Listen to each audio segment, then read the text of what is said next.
ನಿಮ್ಮನ್ನು ಆರಾಧಿಸುತ್ತೇವೆ, ಮಹಿಮೆಪಡಿಸುತ್ತೇವೆ ಯೇಸು ನಾಮದಲ್ಲಿ ತಂದೆ. ಹೆಸರು ಸಂತೋಷವಾಗಿದ್ದೀರಾ? ಏನ ಧ್ಯಾನ ಮಾಡ್ಕೊಂಡ್ ಬರ್ತಾ ಇದ್ದೀವಿ? ದೇವರ ಸ್ವರವನ್ನ ಕೇಳೋದು. ಓಕೆ,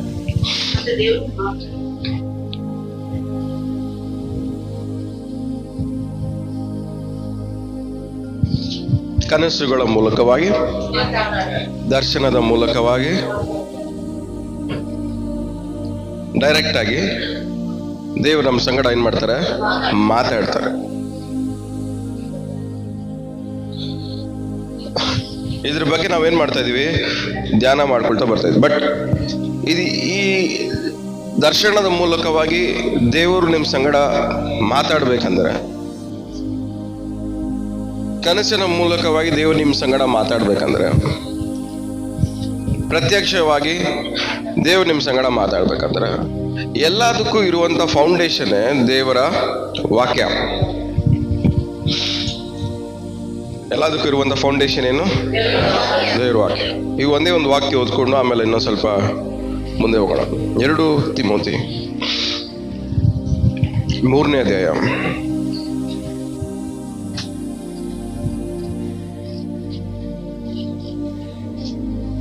16ನೇ ವಾಕ್ಯ. ದೈವ ಪ್ರೇರಿತವಾದ ಪ್ರತಿಯೊಂದು ಶಾಸ್ತ್ರವು ಉಪದೇಶಕ್ಕೂ, ಖಂಡನೆಗೂ, ತಿದ್ದುಪಾಟಿಗೂ, ನೀತಿ ಶಿಕ್ಷೆಗೂ ಉಪಯುಕ್ತವಾಗಿದೆ. ಸಾಕು. ಏನಂತೆ? ದೇವರ ಪ್ರೇರಿತವಾದ. ಎಷ್ಟು ನನಗೆ ಅರ್ಥ ಆಗ್ತದೆ? ನಿಮ್ ಕೈಯಲ್ಲಿರುವಂತ ವಾಕ್ಯ ಎಲ್ಲನೂ ದೇವರ ಪ್ರೇರಣೆಯಿಂದ ಬಂದಿರುವಂಥದ್ದು. ಅಂದ್ರೆ ದೇವರ ಒಂದು ಮನಸ್ಸಿನ ಆಳದಿಂದ, ದೇವರ ಹೃದಯದಿಂದ ಬಂದಿರುವಂತ ಮಾತುಗಳು. ಬೈಬಲ್ ಏನು? ದೇವರ ಮನಸ್ಸಿಂದ, ಹೃದಯದಿಂದ ಪ್ರೇರಣೆಯಾಗಿ ಬಂದಂತ ಮಾತುಗಳು. ಈ ಮಾತುಗಳಿಂದ ಏನೇನು ಉಪಯೋಗ ಆಗ್ತವೆ? ಒಂದು, ಉಪದೇಶ. ಎರಡನೇದು ಖಂಡನೆ. ಖಂಡನೆ ಅಂದ್ರೆ ಏನು? ಸರಿ ಇಲ್ಲ ಅಂದ್ರೆ ಸರಿ ಇಲ್ಲ ಅನ್ನೋದು. ಮೂರನೇದೇನು? ಕರೆಕ್ಷನ್ ಮಾಡೋದು. 4ನೇದು ನೀತಿ ಶಿಕ್ಷೆ. ಅಂದ್ರೆ ನೀತಿಯಾಗಿ ಹೆಂಗ್ ಬದುಕಬೇಕು ಅಂತ ಹೇಳ್ಕೊಡೋದು. ಈ 4 ಯಾವ್ದ್ರಿಂದ ಬರ್ತದೆ? ದೇವರ ಪ್ರೇರಣೆಯಿಂದ ಬಂದಂತ ಪ್ರತಿಯೊಂದು ಮಾತುಗಳಲ್ಲೂ ಈ 4 ಇರ್ತವೆ. ಎಷ್ಟು ಜನಕ್ಕೆ ಅರ್ಥ ಆಗ್ತದೆ ಹೇಳ್ತಿರೋದು? ದೇವರ ಪ್ರೇರಣೆಯಿಂದ ಬರಕ್ ಹೋಗುವಂತ ಪ್ರತಿಯೊಂದು ಮಾತಲ್ಲೂ ಈ ಕಂಟೆಂಟು ಇರಲೇಬೇಕು. ಈ ಕಂಟೆಂಟ್ ಇಲ್ದಿರ ದೇವರು ನನ್ನ ಸಂಗಡ ಮಾತಾಡ್ತಾ ಇದ್ದಾರೆ ಅಂದ್ರೆ ಅದಕ್ಕೆ ಯಾವುದಕ್ಕೂ ಕೇರ್ ಆಫ್ ಅಡ್ರೆಸ್ ಇರಲ್ಲ. ನಾನು ಹೇಳಿದೆ ನಿಮಗೆ, ಕನಸು ಅನ್ನೋದು ದೇವ್ರು ಮಾತಾಡುವಂತ ಒಂದು ಭಾಷೆ, ಲ್ಯಾಂಗ್ವೇಜ್. ದರ್ಶನ ಅನ್ನೋದು ದೇವರು ಮಾತಾಡುವಂತ ಒಂದು ಲ್ಯಾಂಗ್ವೇಜ್, ಒಂದು ಭಾಷೆ. ಅದು ದೇವರ ಪ್ರೇರೇಪಣೆಯಲ್ಲಿ ಇದ್ದವ್ರು ಮಾತ್ರನೇ ಅದನ್ನ ಅರ್ಥ ಮಾಡ್ಕೊಳಕ್ಕಾಗೋದು. ಸಾಮಾನ್ಯ ಜನರು ಅದನ್ನ ಅರ್ಥ ಮಾಡ್ಕೊಳಕ್ಕೆ ಆಗಲ್ಲ. ಜನರಲ್ ಆಗಿ ನಾವು ಅದನ್ನ ಅರ್ಥ ಮಾಡ್ಕೊಳಕ್ಕಾಗಲ್ಲ. ನಾವು ಹೋದ ವಾರ ಓದಿದ್ವಿ, ಪೇತ್ರನಿಗೆ ಏನ್ ಕಾಣಿಸ್ತು? ಕನ್ಸು. ಆ ಕನ್ಸಲ್ಲಿ ದೇವ್ರು ಏನ್ ಮಾಡಿದ್ರು? ಪ್ರಾಣಿಗಳೆಲ್ಲ ಅನ್ಕ್ಲೀನ್ ಪ್ರಾಣಿಗಳೆಲ್ಲ, ಅಶುದ್ಧವಾಗಿರೋ ಪ್ರಾಣಿಗಳನ್ನ ತೋರಿಸುದು. ಪೇತ್ರನಿಗೂ ಅದು ಏನಾಗಿಲ್ಲ, ಆ ಭಾಷೆ ಅರ್ಥ ಆಗಿಲ್ಲ. ಭಾಷೆ ಅರ್ಥ ಆಗದೆ ಇರೋದಕ್ಕೆ ಅವನಿಗೇನಾಯ್ತು? ಕಳವಳ ಆಯ್ತು. ಏನಿದು, ಇದೇನು ಅರ್ಥ ಆಗ್ತಲ್ಲ. ಸೊ ದೇವರು ಮಾತಾಡುವುದನ್ನ ಒಂದು ವ್ಯಕ್ತಿ ಅರ್ಥ ಮಾಡ್ಕೊಬೇಕಂದ್ರೆ ಆ ವ್ಯಕ್ತಿ ದೇವರಿಂದ ಪ್ರೇರೇಪಣೆ ಹೊಂದಿರಬೇಕು. ಯಾಕೆಂದ್ರೆ ನಾವು ಬಾಯಿಂದ ಉಪಯೋಗ ಮಾಡುವಂತ ಪ್ರತಿಯೊಂದು ಮಾತು ಅದು ದೇವರ ಪ್ರೇರೇಪಣೆಯಲ್ಲಿ ಬಂದಿರೋದು ಮಾತ್ರನೇ ಆಗಿರ್ಬೇಕು.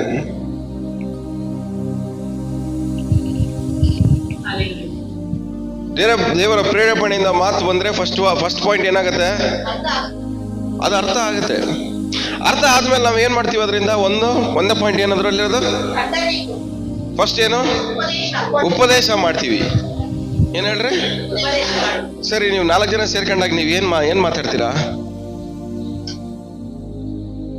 ನೀವು ಪ್ರೇಯರ್ಗಂತ ಸೇರ್ಕೊಂತೀರಲ್ಲ, ಅವಾಗ ಎಲ್ಲ 4 ಜನ ಸೇರ್ಕೊಂತೀರಲ್ಲ, ಅಲ್ಲಿ ನಿಮ್ಗೆ ಏನ್ ಪ್ರೇರೇಪಣೆ ಆಗುತ್ತೆ ಮಾತಾಡ್ಬೇಕಂತ? ಏನ್ ಮಾತಾಡ್ತೀರಾ? ಏನ್ ಪ್ರೇರೇಪಣೆ ಆಗಿ ಏನ್ ಮಾತುಗಳು ಮಾತಾಡ್ತೀರಾ?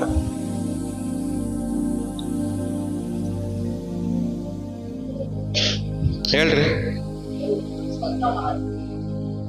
1 hour ನೀವು 4 ಜನ ಸೇರ್ಕೊಂಡ್ರೆ ಏನ್ ಮಾತುಗಳು ಮಾತಾಡ್ತೀರಾ? ದೇವರ ಪ್ರೇರೇಪಿತ ಮಾತುಗಳು.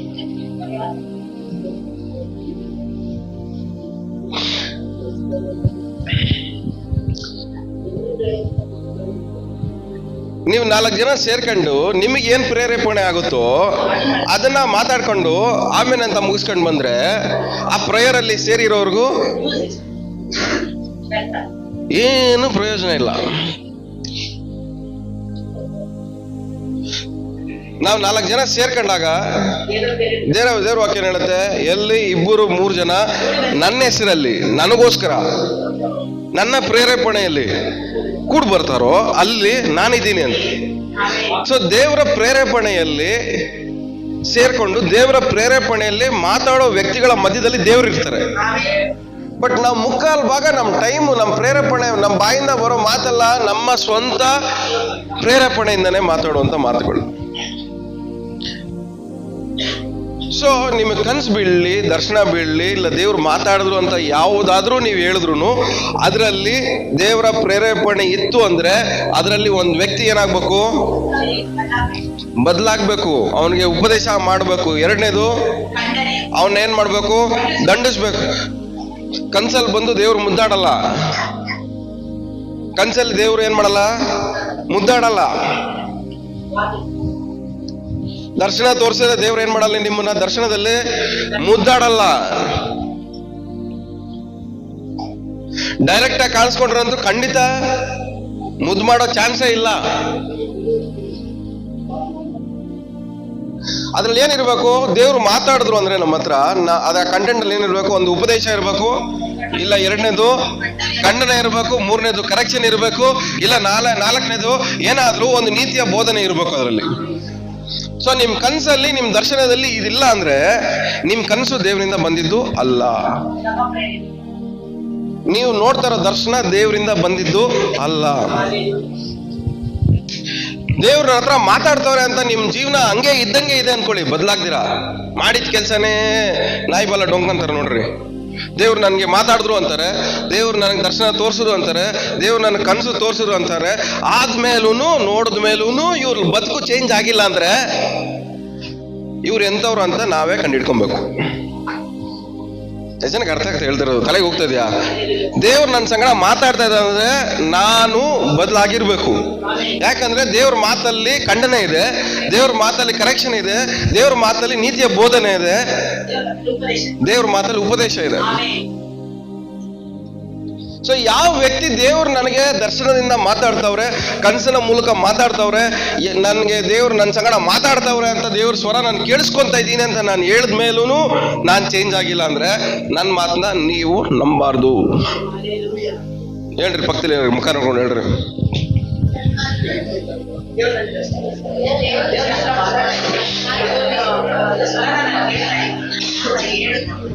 ನೀವು ಬದಲಾಗಿಲ್ಲ, ನಾನು ಬದಲಾಗಿಲ್ಲ,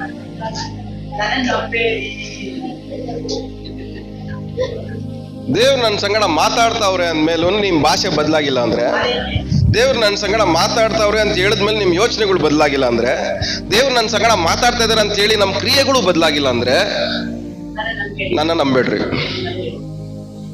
ಯಾರೇ ಆದ್ರೂ ನಂಬೇಡ್ರಿ, ಎಲ್ಲ ಕಳ್ರೆ.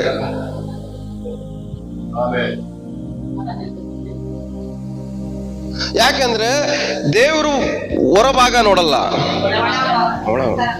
ಒಳಗಡೆ ಏನ್ ಬದಲಾಗ್ತದೆ ಅನ್ನೋದನ್ನ ದೇವ್ರು ನೋಡೋದು.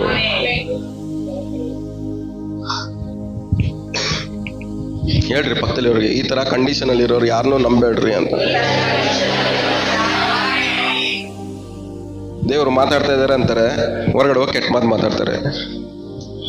ದೇವ್ರು ಮಾತಾಡ್ತಾರೆ ಅಂತಾರೆ, 4 ಜನ ಸೇರ್ಕೊಂಡು ಬರೀ ಹರಿಕತೆರೇ ಮಾತಾಡ್ತಾರೆ. ಬಾಯಿ ಕಂಟ್ರೋಲ್ ಇರಲ್ಲ, ಯೋಚನೆಗಳು ಕಂಟ್ರೋಲ್ ಇರಲ್ಲ, ಅವ್ರು ಮಾಡೋ ಕ್ರಿಯೆಗಳು ಅವ್ರ ಕಂಟ್ರೋಲ್ ಇರಲ್ಲ. ಇಂಥವ್ರನ್ನ ನಾವು ನಂಬಿದ್ರೆ ನಿಮ್ ಜೀವನ ಅಯ್ಯೋ.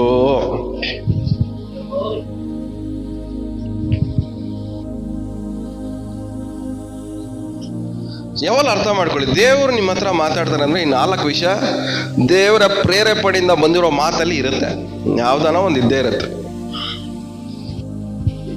ಸ್ಟಾರ್ಟಿಂಗ್ ಇಂದ ಓದ್ಕೊಂಬನ್ರಿ. ಗಿದಿಯೋನ್ಗೆ ಏನ್ ಮಾಡಿದ್ರು ದೇವ್ರು ಕಾಣಿಸ್ಕೊಂಡಾಗ? ಗಿದಿಯೋನ ಹೆಂಗಿದ್ದ? ಭಯ ಪಟ್ಕೊಂಡು, ಗಾಬರಿಯಾಗಿ, ಒಬ್ಬನೇ ಒಂಟಿಯಾಗಿ ಕುತ್ಕೊಂಡು ಆಗೋಯ್ತು, ನಮ್ಮ ಜೀವನ ಎಲ್ಲ ಮುಗೀತು ಅಂತ. ಇವಾಗ ಅವ್ನಿಗೇನ್ ಮಾಡ್ತಾ ಇದಾರೆ ಹೇಳ್ರಿ? ನೀತಿ ಬೋಧನೆ ಮಾಡ್ತವ್ರೆ, ಉಪದೇಶ ಮಾಡ್ತವ್ರೆ. ಏನಕ್ಕೆ ಹಿಂಗಿದ್ಯಾ? ನಾನ್ ನಿನ್ ಜೊತೆಗಿದ್ದೀನಿ ತಾನೆ. ನೀನೇನ್ ಮಾಡ್ಬೇಕು ಇವಾಗ? ನಾನ್ ನಿನ್ ಜೊತೆಗಿದ್ದೀನಿ, ನೀನ್ ಧೈರ್ಯವಾಗಿರು, ಈ ಬಲದಿಂದ ಹೋಗು. ಇದು ತಾನೆ ಬೋಧನೆ. ನಮ್ಮ ಮಾತಿಂದ ಬಂದ್ರೆ ನಾವೇನ್ ಮಾಡ್ತೀವಿ? ಇನ್ನೂ ಭಯಪಡಿಸ್ತೀವಿ.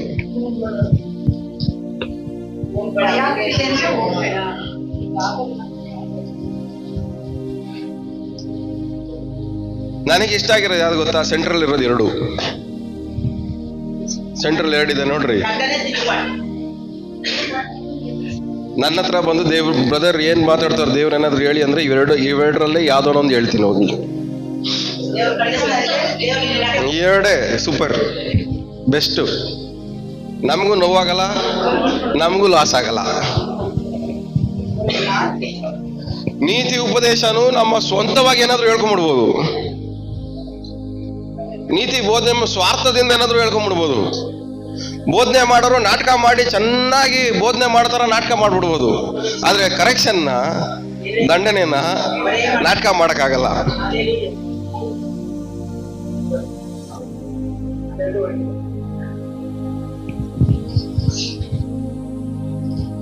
ಸೊ ದೇವ್ರು ನಿಮ್ ಸಂಗಡ ಮಾತಾಡ್ಬೇಕಂತ ಎಷ್ಟು ಜನ ಇಷ್ಟಪಡ್ತಾ ಇದ್ದೀರಾ? ನಿಜವಾಗ್ಲು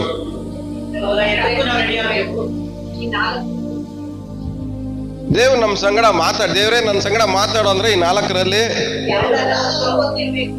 ಮೊದಲು ಮಾತಾಡ್ಬೇಕಾದ್ರೆ ನಿಮ್ಮನ್ನ ಹೊಗಳಕ್ ದೇವ್ರು ಬರಲ್ಲ.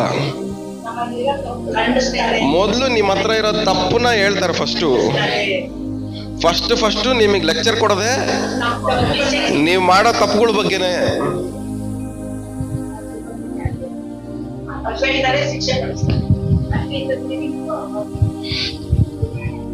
ಒಂದು ಒಳ್ಳೆ ಎಕ್ಸಾಂಪಲ್ ಯಾರು ಗೊತ್ತಾ? ಬೈಬಲಲ್ಲಿ ಯೆಶಾಯ ಗೊತ್ತಾ? ಯೆಶಾಯ ಗೊತ್ತಾ ಎಲ್ಲರಿಗೂ?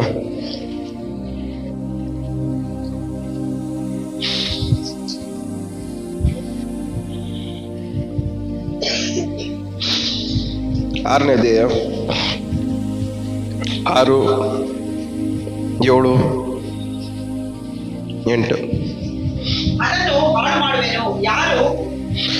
6ನೇ ಅಧ್ಯಾಯ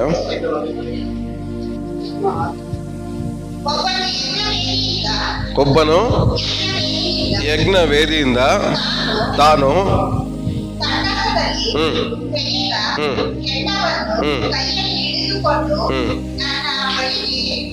ಸಾಕು. ಇದೆಲ್ಲ ಏನ್ರಲ್ಲಿ ನೋಡ್ತಾ ಇರೋದು ಹೇಳ್ರಿ?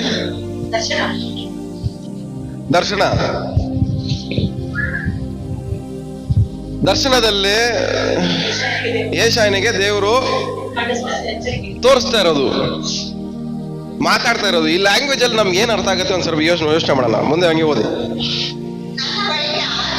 ಹಾ ಹಾ ಹಾ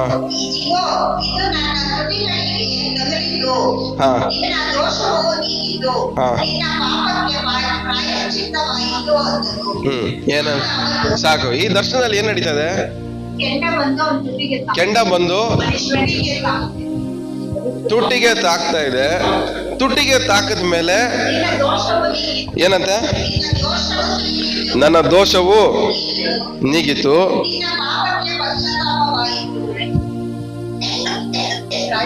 ಸೊ ದೇವ್ರು ಮಾತಾಡ್ಬೇಕಾದ್ರೆ, ದೇವ್ರು ನಮ್ ಸಂಗಡ ಮಾತಾಡ್ತವ್ರೆ ಅಂದ್ರೆ ನಮ್ಗೆ ಏನಾಗ್ಬೇಕು ಹೇಳ್ರಿ? ನಮ್ಮ ತಪ್ಪು ನಮ್ಗೆ ಅರಿವಾಗ್ಬೇಕು. ದೇವ್ರು ಮಾತಾಡ್ತಾರೋ ಅಂತ ಹೇಳಿದ ಮೇಲೂ ಒಂದು ವ್ಯಕ್ತಿಗೆ ತಪ್ಪು ಅರಿವಾಗ್ತಾ ಇಲ್ಲ ಅಂದ್ರೆ ಅದು ದೇವ್ರು ಮಾತಾಡ್ತಿರುವಂತ ಮಾತು ಅಲ್ಲ.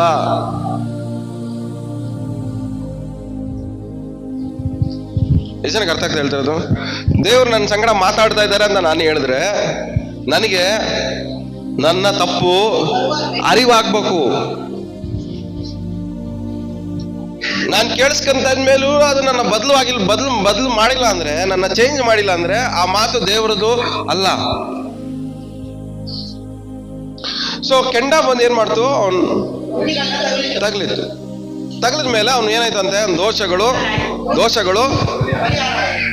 ಇವಾಗ ಇವನ್ ದೋಷ ಪರಿಹಾರ ಆಗಕ್ಕೆ ಇವನು ಹೊಸದಾಗಿ ಸೇವೆ ಬಂದೇನ? ಹಳೆ ಕ್ಯಾಂಡಿಡೇಟ್, ಎಕ್ಸ್ಪೀರಿಯನ್ಸ್ ಇರೋವನೇ ಸೇವೆಯಲ್ಲಿ. ಇನ್ನು 1ರಿಂದ 6ನೇ ವಾಕ್ಯ ಓದ್ಕೊಂಡ್ಬಂದ್ರೆ ದರ್ಶನ ನೋಡಿದಾನೆ, ಇದು ದೇವ್ರು ಹೇಳ್ತಾ ಇದ್ದಾರೆ ಅಂತಾನೂ ಹೇಳಿದಾನೆ, ದೇವ್ರ ಹೆಸರಲ್ಲಿ ಪ್ರವಾದನೆನೂ ಮಾಡಿದಾನೆ. ಈ ತರ ಎಕ್ಸ್ಪೀರಿಯನ್ಸ್ ಕ್ಯಾಂಡಿಡೇಟ್ಗೆ ದೋಷ ಪರಿಹಾರ ಆಗ್ಬೇಕಂದ್ರೆ ನಾವು ಯಾರು?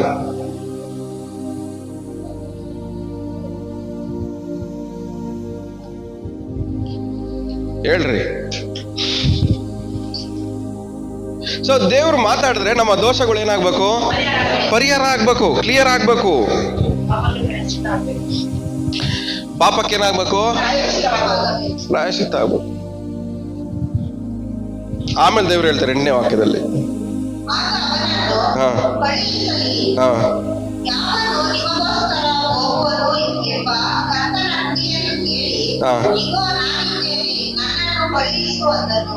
ಸಾಕು.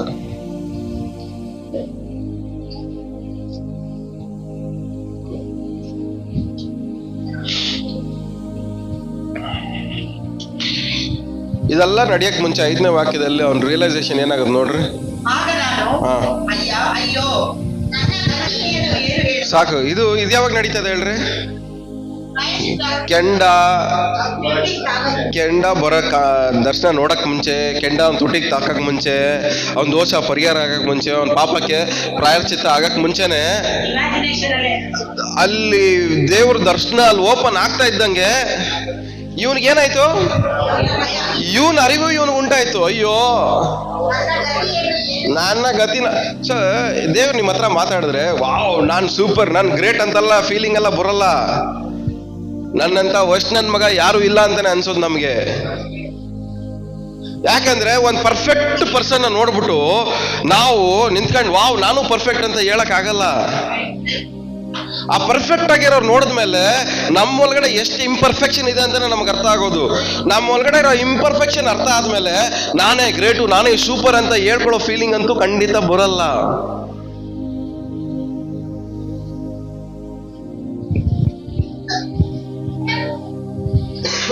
ಎಷ್ಟು ಜನಕ್ಕೆ ಅರ್ಥ ಆಗ್ತದೆ? ಸೊ ದರ್ಶನ ನೋಡಿದ ತಕ್ಷಣ ಇವ್ನಿಗೆ ಏನಾಯ್ತು ಒಳಗಡೆಯಿಂದ? ಅಯ್ಯೋ ಅಯ್ಯೋ ನನ್ ಗತಿ ಏನ್ ಹೇಳಿ. ಏನಂತ? ಏನಕ್ಕೆ? ಇಷ್ಟು ಅಶುದ್ಧವಾಗಿದ್ದು ದೇವ್ರ ದರ್ಶನ ನೋಡ್ಬಿಟ್ನಲ್ಲ.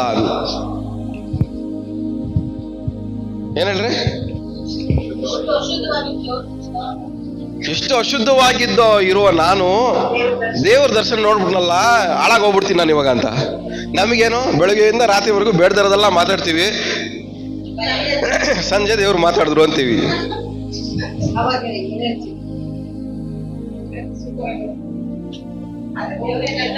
ಬೆಳಗ್ಗೆಯಿಂದ ರಾತ್ರಿವರೆಗೂ ಬೇಡದಿರೋ ಯೋಚನೆಗಳೆಲ್ಲ ಮಾಡ್ತೀವಿ, ರಾತ್ರಿ ಮಲ್ಕೊಂಡು ಬೆಳಗ್ಗೆ ಎದ್ದೋದ್ಮೇಲೆ ದೇವ್ರು ನನ್ನ ಕನ್ಸಲ್ಲಿ ಮಾತಾಡಿದ್ರು ಅಂತೀವಿ. ಪಕ್ಕದಲ್ಲಿ ಮುಖ ನೋಡ್ಕೊಂಡು ಹೇಳಿ, ಕಳೆದೋಗ್ಬಿಡ್ತೀರ ಹಿಂಗ್ ಮಾಡಿದ್ರೆ ಅಂತ.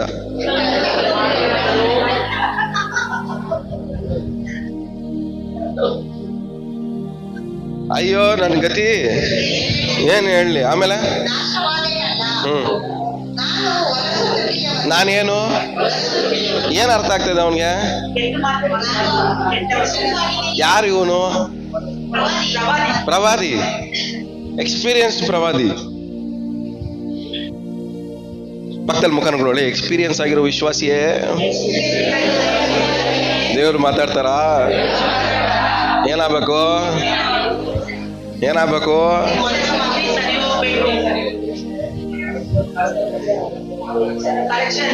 ದೇವರು ನೀವು ಹೊಲ್ಸ್ದುಡ್ಡು ಇಟ್ಕೊಂಡು ಏನ್ ಬೇಕಾದಲ್ಲ ಬಾಯಲ್ಲಿ ಮಾತಾಡ್ಕೊಂಡು ಬೇಕಾದಲ್ಲ ಮೈಂಡಲ್ಲಿ ಯೋಚನೆ ಮಾಡ್ಕೊಂಡು ದೇವ್ರೇ ನನ್ನ ಸಂಗಡ ಮಾತಾಡೋದು ದೇವ್ರು ಬಂದು ನಿಮ್ಗೆ ಹೂವು ಕೊಟ್ಬಿಟ್ಟು ಮುದ್ದು ಮಾಡಲ್ಲ. ಮಗನೇ ನಾನು ಬಂದ್ಬಿಟ್ಟಿದ್ದೀನಿ ನೋಡಿ ನೀನು ಕರೆದಿದ ತಕ್ಷಣ ಅಂತ ಕಪಾಳು ಕೊಡಿತಾರೆ ಬಂದು. ಅವ್ರು ಹೊಡೆಯಕ್ ಮುಂಚೆನೇ ಅರ್ಥ ಆಗ್ಬಿಡುತ್ತೆ ಅಯ್ಯೋ. ಸೊ ದೇವರು ನಿಮಗೆ ಪ್ರತ್ಯಕ್ಷ ಆದ್ರೆ ಇಲ್ಲ ದೇವರು ಸ್ವರ ನಿಮಗೆ ಕೇಳಿಸಿದ್ರೆ ನೀವು ಎಷ್ಟು ಹೊಸ್ತಾಗಿದ್ದೀರಾ ಅಂತ ಮೊದಲು ನಿಮಗೆ ರಿಯಲೈಸ್ ಆಗುತ್ತೆ. ಇದು ದೇವ್ರ ಸ್ವರದಿಂದ, ದೇವರು ತೋರಿಸುವಂತ ದರ್ಶನದಿಂದ ಆಗುವಂತ ಒಂದು ಪರಿಣಾಮಗಳು ನಮ್ಮೊಳಗಡೆ. ಅಯ್ಯೋ ನನ್ನ ಗತಿ ಏನ್ ಹೇಳಿ, ಹಾಳಾಗೋದೆಲ್ಲ, ನಾನು ಏನಾಗಿದ್ದೀನಿ. ಎರಡನೇದು ಹಂಗೆ ಓದ್ ಸಾಕು. ಇನ್ನು ಎರಡನೇದೇನಂತೆ ಅಂದ್ರೆ ಅವ್ರು ಮಾತಾಡ್ದಂಗೆ ನಾನು ಮಾತಾಡ್ತಾ ಇದ್ದೀನಿ, ಅವ್ರು ಯೋಚನೆ ಮಾಡ್ದಂಗೆ ನಾನು ಯೋಚನೆ ಮಾಡ್ತಾ ಇದ್ದೀನಿ, ಅವ್ರು ಹೋಗಿ ಜಾಗದಲ್ಲ ನಾನು ಹೋಗ್ತಾ ಇದ್ದೀನಿ. ಅವರು ನಾನು ಬೇರೆ ಬೇರೆ ಅಲ್ಲ, ಅವರು ನಾನು ಒಂದೇ. ಇಂಥವನ್ ಜೊತೆಯಲ್ಲಿ ದೇವ್ರು ಮಾತಾಡ್ಬಿಟ್ರಲ್ಲ ಹಾಳಾಗೋದೆ ನಾನು ಅಂತ. ನೀವ್ ಯಾರು?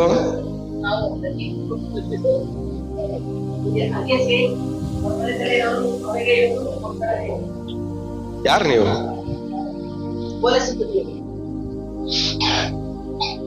ಇವಾಗ ಪಕ್ಕದಲ್ಲಿ ಮುಖ ನೋಡ್ಕೊಳ್ಳಿ, ದೇವ್ರು ಮಾತಾಡ್ಬೇಕಾ ನಿಮ್ ಜೊತೆ ಅಂತ ಕೇಳ್ರಿ. ಅವನಿಗೆ ಅರ್ಥ ಆಗಿದೆ ಏನೋ, ನಾನು ಹೊಲಸು ತುಟಿಯವನು, ಅವ್ರ ಜೊತೆ ಎಲ್ಲ ಇರೋನು, ಇಂಥ ನನ್ನ ಕಣ್ಣುಗಳು ಅಯ್ಯ ದರ್ಶನ ನೋಡ್ತಾವನೆ. ಇಂಥ ನನ್ನ ಕಣ್ಣುಗಳು ಅಂದ್ರೆ ಅವ್ನ್ ಗೊತ್ತು ಯಾವ ತರ ಕಣ್ಣೈತೆ ಅವನ್ಗೆ ಅಂತ. ಅವನ್ ತುಟಿ ಬಗ್ಗೆನೂ ಗೊತ್ತು, ಅವನ್ ಸವಾಸ ಬಗ್ಗೆನೂ ಅವ್ನ್ ಗೊತ್ತು, ಅವನ್ ಕಣ್ಣು ಬಗ್ಗೆನೂ ಗೊತ್ತು. ನನ್ ಬಾಯಿ ದರಿದ್ರವಾಗಿರೋ ಬಾಯಿ, ನನ್ನ ಸಹವಾಸ ದರಿದ್ರವಾಗಿರೋ ಸಹವಾಸ, ನನ್ನ ಕಣ್ಣುಗಳು ದರಿದ್ರವಾಗಿರೋ ಕಣ್ಣುಗಳು, ಇಂಥ ದರಿದ್ರವಾಗಿರೋ ಕಣ್ಣುಗಳು ರಾಜಾದಿರಾಜರು ನೋಡ್ಬಿಡ್ತಲ್ಲ. ನೀವು ದೇವ್ರು ಮಾತಾಡೋದಂದ್ರೆ ನಿಮಗೆ ಪ್ರೇಯರಿಂದ ಹೊರಗಡೆ ಬಂದ್ಮೇಲೆ ನಿಮ್ಗೆ ಯಾವ ತರ ಫೀಲಿಂಗ್ ಇರುತ್ತೆ ಹೇಳ್ರಿ?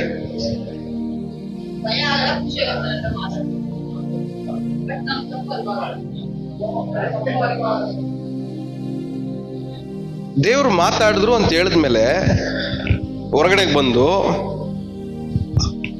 ಗರ್ವ ಪಟ್ರೆ ದೇವ್ರು ಮಾತಾಡಿದ್ರು ಅಂತ ಹೇಳಿ ನಮ್ಮ ಶರೀರದಲ್ಲಿ ಅಹಂಕಾರ ಗರ್ವ ಕಾಣಲ್ಪಟ್ರೆ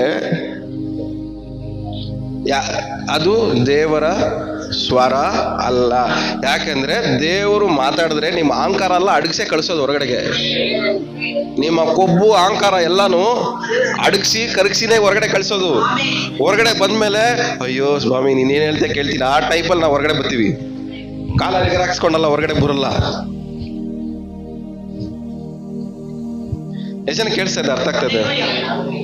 ದೇವ್ರು ಮಾತಾಡಿದ್ರೆ ನಾವೇನ್ ಮಾಡಲ್ಲ ಹೇಳಿ? ಕಾಲ ಎಗರಾಕೊಂಡು ನನ್ನ ಹತ್ರನೇ ದೇವ್ರ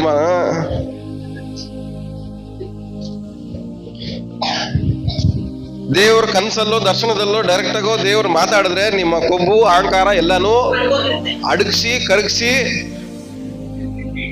ಎಲ್ಲಾನು ಕರಗಿಸಿ ಹೊರಗಡೆ ಕಳಿಸ್ತಾರೆ.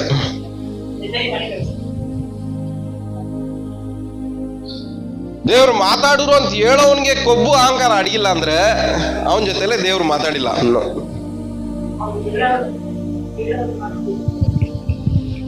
ಪಕ್ಕದಲ್ಲಿ ಮುಖ ನೋಡ್ಕೊಂಡು ಕೇಳ್ರಿ. ದೇವ್ರು ಮಾತಾಡಿದ್ರೆ ಮೊದಲು ನಿಮ್ಮ ಅಹಂಕಾರ ನಿಮ್ಮ ಕೊಬ್ಬು ಅಡಗುತ್ತೆ ಕೊರಗುತ್ತೆ ಅಂತ.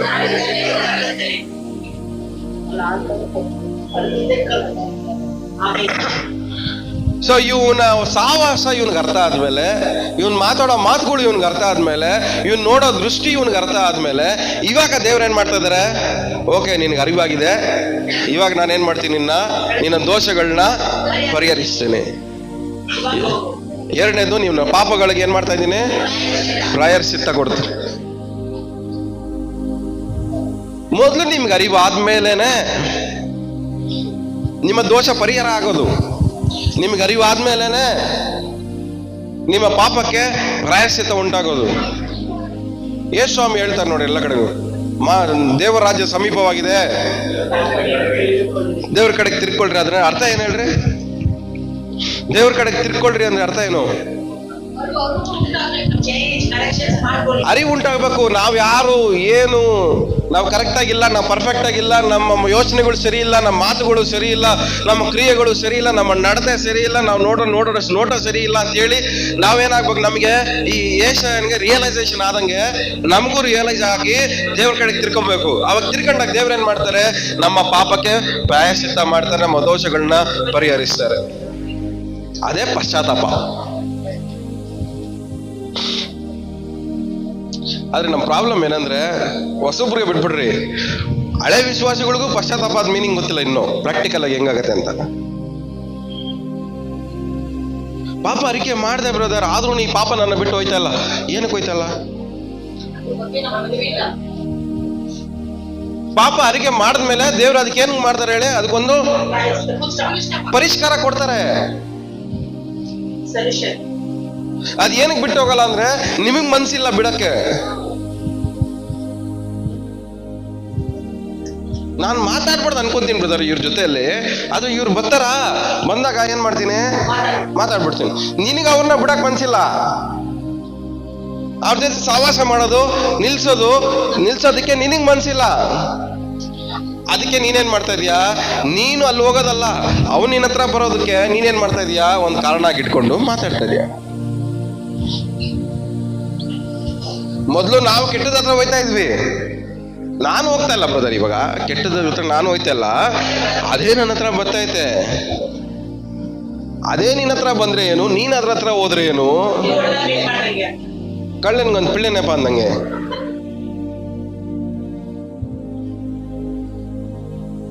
ಇವನಿಂದ ನೀನ್ ಹಾಳಾಗ್ತಾ ಇದೆಯಾ ಅಂದ್ರೆ ಅವನ ನಿನ್ನ ಹತ್ರಕ್ಕೆ ಬರಕ್ಕೆ ಬಿಡಬಾರ್ದು. ಇಂಥವನ ಹತ್ರ ದೇವ್ರ ಮಾತಾಡಿದ್ರೆ ದೇವ್ರ ಮಾತು ಇವ್ರು ಕೇಳ್ತಾರ? ಹೇಳ್ರಿ, ಇಂಥವ್ರು ದೇವ್ರ ಮಾತು ಕೇಳ್ತಾರ? ಹೇಳ್ರಿ. ಸಹವಾಸಗಳನ್ನ ಬಿಡಕ್ಕೆ ಮನ್ಸಿಲ್ದಿರೋರ ಹತ್ರ ದೇವ್ರು ಮಾತಾಡಿದ್ರೆ ಇವ್ರು ದೇವ್ರ ಮಾತನ್ನ ಕೇಳ್ತಾರ? ಖಂಡಿತ ಕೇಳಲ್ಲ. ಅದಕ್ಕೆ ಇವ್ರ ಹತ್ರ, ಇಂಥವ್ರ ಹತ್ರ ದೇವ್ರು ಮಾತಾಡಕ್ ಹೋಗಲ್ಲ. ಯಾಕಂದ್ರೆ ಇವ್ರ ಡಿಸಿಷನ್ನ ಬದಲಾಯಿಸ್ಕೊಳಕ್ಕೆ ಇವ್ರಿಗೆ ಇಷ್ಟ ಇರಲ್ಲ. ಡಿಸಿಷನ್ಗಳನ್ನ ಬದಲಾಯಿಸ್ಕೊಳಕ್ ಇಷ್ಟ ಇಲ್ದೇ ಇರೋರ ಹತ್ರ ದೇವ್ರು ಮಾತಾಡಕ್ ಹೋಗಲ್ಲ. ಮಾತಾಡಿದ್ಮೇಲೂ ಬದಲಾಗದೆ ಹೋದ್ರೆ ಅವ್ರ ಲೈಫ್ ಇರೋದಕ್ಕಿಂತ ವರ್ಸ್ಟ್ ಆಗಿ ಹೋಗುತ್ತೆ.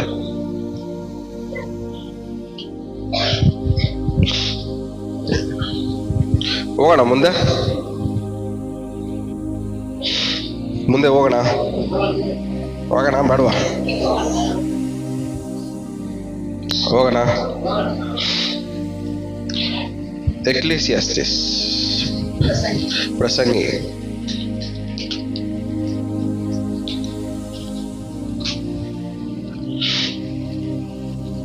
5ನೇ ಅಧ್ಯಾಯ 7ನೇ ವಾಕ್ಯ. ಬಹಳ ಕನಸುಗಳಿಂದಲೂ ಕೆಟ್ಟ ವಿಷಯಗಳಿಂದಲೂ ಹೆಚ್ಚು ಮಾತುಗಳು ಹೊರಡುತ್ತಾವಷ್ಟೇ. ಏನಂತೆ? ಬಹಳ ಕನಸುಗಳಿಂದಲೂ ಕೆಟ್ಟ ವಿಷಯಗಳಿಂದಲೂ ಹೆಚ್ಚು ಮಾತುಗಳು ಹೊರಡುತ್ತಾವಷ್ಟೇ. ಎಷ್ಟು ಜನಕ್ಕೆ ಇದು ಅರ್ಥ ಆಯ್ತು?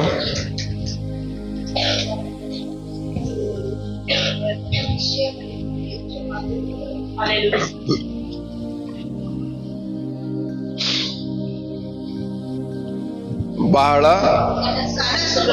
ಕನಸುಗಳು ವ್ಯರ್ಥ ವಿಷಯಗಳಿಂದಲೂ.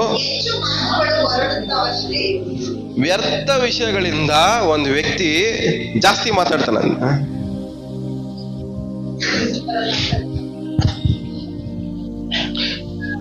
ಯಾರು ಜಾಸ್ತಿ ಮಾತಾಡ್ದ ಹೇಳ್ರಿ? ಜಾಸ್ತಿ ಮಾತಾಡೋನ್ ನೋಡ್ಕೊಂಡಾಗಲ್ಲ ನಮ್ಗೆ ಏನ್ ಜ್ಞಾಪಕ ಬರ್ಬೇಕು ಮೈಂಡಿಗೆ? ಇವನು ವೇಸ್ಟ್ ವಿಷಯಗಳಲ್ಲಿ ಇನ್ವಾಲ್ವ್ಮೆಂಟ್ ಆಗವನೆ, ಅದಕ್ಕೆ ಜಾಸ್ತಿ ಮಾತಾಡ್ತಾವ. ವೇಸ್ಟ್ ವಿಷಯಗಳಲ್ಲಿ ಇನ್ವಾಲ್ವ್ಮೆಂಟ್ ಆಗೋನು ಬಾಯಿ ಸುಮ್ಮನೆ ಇರಲ್ಲ. ಏನಿರಲ್ಲ ಅವ್ರ ಬಾಯಿಗಳು ಸುಮ್ಮನೆ ಇರಲ್ಲ. ಏನಾದ್ರೂ ಒಂದು ಬಾಯಲ್ಲಿ ಹಾಕೊಂಡು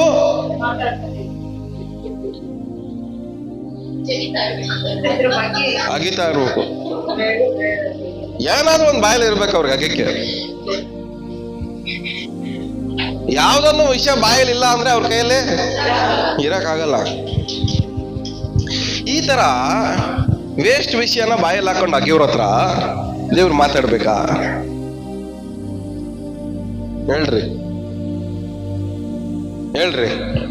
ಕೇಳ್ರಿ ಓಲಿ ಪಕ್ಕದಲ್ಲಿ ಅವ್ರಿಗೆ. ಈ ತರ ಬಾಯಲ್ಲಿ ಸಿಕ್ಕಿದ ಪಕ್ಕಿದೆಲ್ಲ ಬಾಯಲ್ಲಿ ಹಾಕೊಂಡು ಅಗಿಯವ್ರ ಹತ್ರ ದೇವ್ರು ಮಾತಾಡ್ಬೇಕಾ ಅಂತ.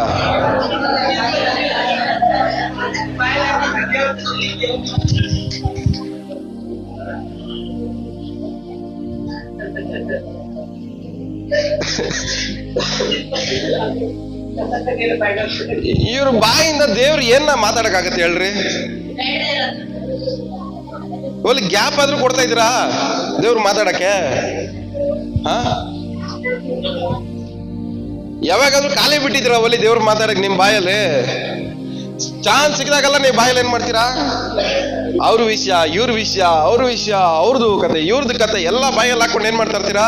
ಅಗಿತಾನೆ ಇರ್ತೀರಾ ಹೋಗ್ರಿ. ಇದಕ್ಕೆ ಹೇಳೋದು ಹೊಲಸು ತುಟಿ ಹೊಲ್ಸು ಬಾಯಿ ಅಂತ. ಪಾನ್ ಪರಾಗು ಗುಟ್ಕ ಹಾಕೋರ್ದಲ್ಲ ಹೊಲ್ಸು ಬಾಯಿ, ಬೇಡದಿರೋದು ಮಾತಾಡೋದು ಹೊಲ್ಸು ಬಾಯಿ. ಇವ್ರಿಗಿಂತ ಅವರೇ ಎಷ್ಟೋ ಮೇಲು. ಯಾರು ಹೇಳ್ರಿ? ಹಾ,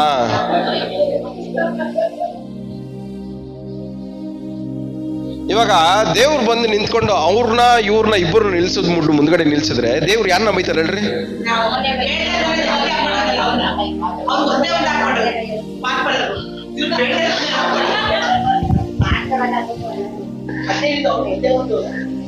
ಇವಾಗ ದೇವ್ರು ಯಾರನ್ನ ನೋಡಿ ಹೊಲ್ಸು ತುಟಿಯವನೇ ಅಂತ ದೇವ್ರು ಬೈತಾರೆ ಹೇಳ್ರಿ?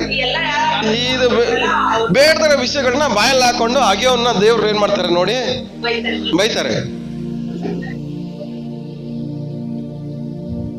ಅವನು ಶಾರೀರಿಕವಾಗಿ ಬಾಯಲ್ಲಿ ಹಾಕೊಂಡು ಉಗಿತಾವನೆ, ನೀವು ಆತ್ಮಿಕವಾಗಿ ಬಾಯಲ್ಲಿ ಹಾಕೊಂಡು ಉಗಿತಾ ಇದ್ದೀರಾ.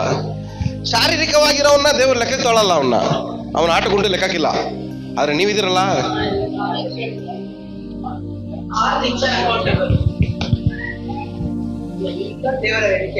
ಪಕ್ಕದಲ್ಲಿ ಮುಖ ನೋಡ್ಕೊಂಡು ಕೇಳ್ರಿ, ಬಾಯಲ್ಲಿ ಏನ್ ಹಾಕೊಂಡು ಉಗಿತಾ ಇದೆಯಾ ನೀನಂತ. ಇನ್ನೊಂದ್ಸರಿ ಕೇಳ್ರಿ, ಬಾಯಲ್ಲಿ ಏನ್ ಹಾಕೊಂಡು ಅಗೀತಾ ಇದೆಯಾ ಅಂತ.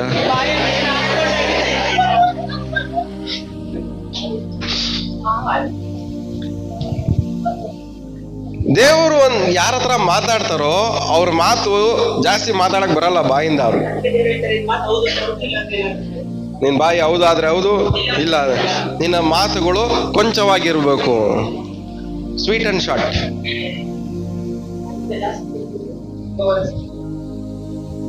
ಅದಕ್ಕಿಂತ ಜಾಸ್ತಿ ಮಾತಾಡಿದ್ರೆ ಮಾತಾಡೋ ಪ್ರತಿಯೊಂದಕ್ಕೂ ಒಂದು ಲೆಕ್ಕ ಕೊಡ್ಬೇಕಂತೆ.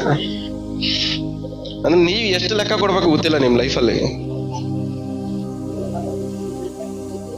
ಸಿಕ್ಕಿದ ಜಾಗದಲ್ಲೆಲ್ಲ ಪ್ರೇಯರ್ಗೆ ಹೋಯ್ತೀರಾ, ಜೊತೆ ಸೇರ್ತೀರಾ, ನಾಲ್ಕು ಜನ ಕೂತ್ಕೊಂಡು ಏನ್ ಮಾಡ್ತೀರಾ? ಪ್ರೇಯರ್ ಮಾಡಕ್ ಹೋಯ್ತೀರಾ. ನೀವು ದೇವ್ರು ನಿಮ್ಮನ್ನ ಆಶೀರ್ವಾದ ಮಾಡೋದಕ್ಕಿಂತ ನೀವು ಕೊಡ್ಬೇಕಾಗಿರೋ ಲೆಕ್ಕನೇ ಜಾಸ್ತಿ.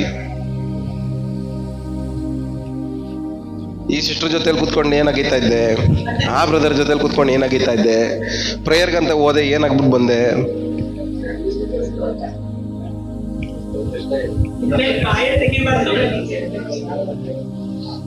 ಅದ್ರಲ್ಲ ಟಾಪ್ ಆಫ್ ದಟ್ ನಮ್ಗೆ ದೇವ್ರು ನಮ್ ಜೊತೆ ಮಾತಾಡ್ಬೇಕಂತೆ.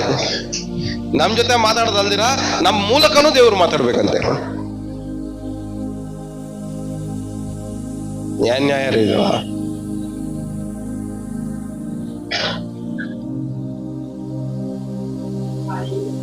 ನಮ್ ಬಾಯಿ ದೇವರು ನಮ್ ಮೂಲಕ ಮಾತಾಡಕ್ಕೆ ಇನ್ನೂ ಎಲಿಜಿಬಲ್ ಆಗಿಲ್ಲ. ಖಂಡಿತ ಎಲ್ಲರ ಬಾಯಿಂದನೂ ದೇವರು ಉಪಯೋಗ ಮಾತಾಡ್ತಾರೆ. ಆದ್ರೆ ನಮ್ ಬಾಯಿ ಏನಾಗಿರ್ಬೇಕು? ಅದಕ್ಕೆ ಎಲಿಜಿಬಲ್ ಆಗಿರ್ಬೇಕು, ಅದಕ್ಕೆ ಯೋಗ್ಯವಾಗಿರ್ಬೇಕು.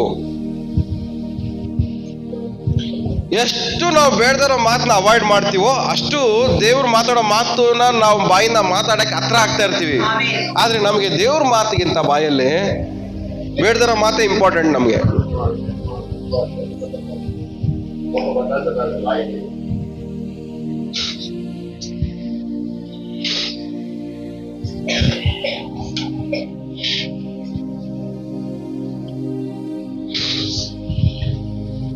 ಹೋಗೋಣ ಮುಂದೆ.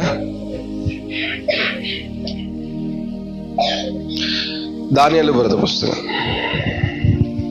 1ನೇ ಅಧ್ಯಾಯ 17ನೇ ವಾಕ್ಯ.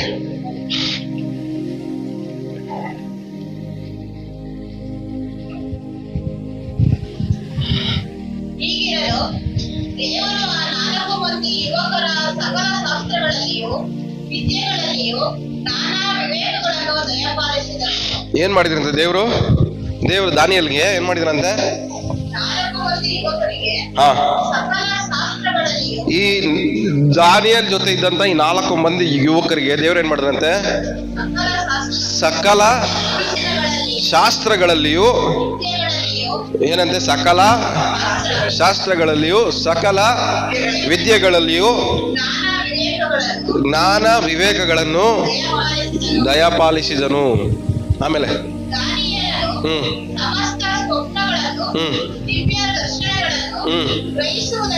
ಹಾ, ಸಾಕು. ಏನಂತೆ? ಸಕಲ ದಾನಿಯೇಲನು ಸಮಸ್ತ ಸ್ವಪ್ನಗಳನ್ನು ದಿವ್ಯ ದರ್ಶನಗಳನ್ನು ಗ್ರಹಿಸುವುದರಲ್ಲಿ, ಅರ್ಥ ಮಾಡ್ಕೊಳ್ಳೋದ್ರಲ್ಲಿ ಪರ್ಫೆಕ್ಟ್ ಆಗಿದ್ದ, ಎಕ್ಸ್ಪರ್ಟ್.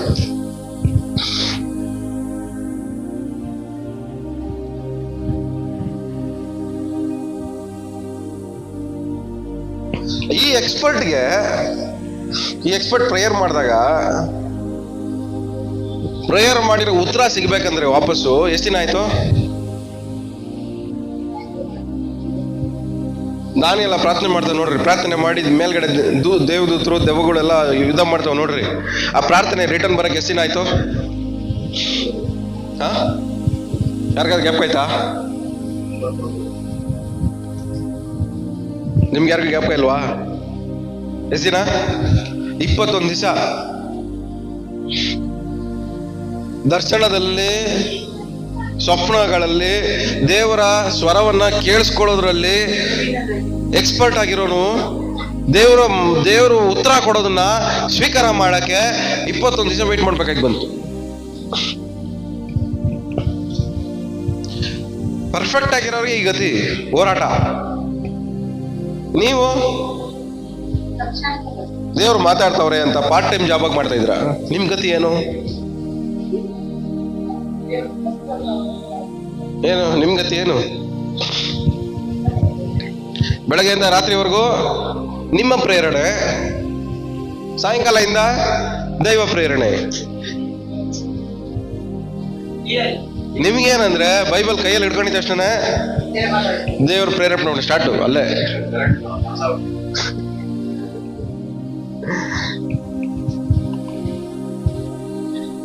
ನಾವು ಕಣ್ಣು ಮುಚ್ಕೊಂಡು ಒಂದು 1 hour ಕುತ್ಕೊಂಡ್ಬಿಟ್ರೆ ನಾವು ನಮ್ಮ ಸಂಗಡ ಏನ್ ಮಾಡ್ಬೇಕು? ದೇವ್ರು ಮಾತಾಡ್ಬಿಡು.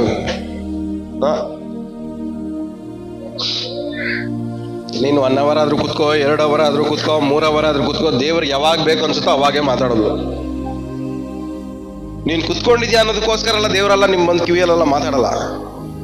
ನೀನ್ ಕುತ್ಕೊಂಡಿರೋದಕ್ಕೋಸ್ಕರ ಅಂತ ಹೇಳಿ ದೇವರೆಲ್ಲ ನಿಮ್ಮ ಹತ್ರ ಮಾತಾಡಕ್ಕಂತ ಹೋಗಲ್ಲ. ನಮ್ಮ ಒಂದು ಅನಿಸಿಕೆ ಏನ್ ಗೊತ್ತಾ? ನಮ್ಮ ಇಮ್ಯಾಜಿನೇಷನ್, ನಾನು ಕುತ್ಕೊಂಡಿರೋದಕ್ಕೆ ದೇವ್ರು ಬಂದು ಮಾತಾಡ್ಲೇಬೇಕು. ಏನಕ್ಕೆ ಅಂದ್ರೆ ನಾನೇನ್ ಮಾಡಿದೀನಿ? ಈಗ ಕೂತ್ಕೊಂಡಿದ್ದೀನಿ. ಈ ಕೂತ್ಕೊಂಡಿರೋ ಟೈಮಲ್ಲಿ 1 hour ಒಳಗಡೆ ಏನ್ ಮಾಡ್ಬೇಕು? ದೇವ್ರು ಮಾತಾಡ್ಬಿಡು. ಇಲ್ಲ ಅಂದ್ರೆ ಮಾತಾಡಿಲ್ಲ ಅಂದ್ರೆ ನಾವು ಯೋಚನೆ ಮಾಡಕ್ ಸ್ಟಾರ್ಟ್ ಮಾಡ್ತೀವಿ, ದೇವ್ರು ಏನ್ ನನ್ನ ಹತ್ರ ಮಾತಾಡಿಲ್ಲ, ಯಾಕೆ ಮಾತಾಡಿಲ್ಲ,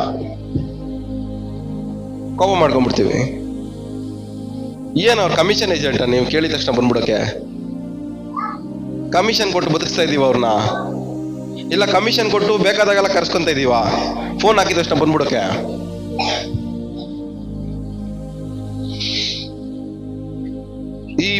ಈ ಪ್ರಪಂಚದಲ್ಲೇ ವೆರಿ ಎಕ್ಸ್ಪೆನ್ಸಿವ್ ಆಗಿರೋದು ಯಾವುದು ಅಂದ್ರೆ ದೇವ್ರ ಸ್ವರ. ಬಹು ಬೆಲೆ ಉಳ್ಳದು ಯಾವುದು ಅಂದ್ರೆ ದೇವರ ಸ್ವರ. ಆ ಬಹು ಬೆಳೆ ಉಳ್ಳ ದೇವರ ಸ್ವರವನ್ನ ಸುಮ್ಮನೆ ಕಿವಿಲ್ ಟುಪಕ್ಕಂತ ಹಾಕಲ್ಲ ದೇವ್ರು ನಿಮ್ಗೆ.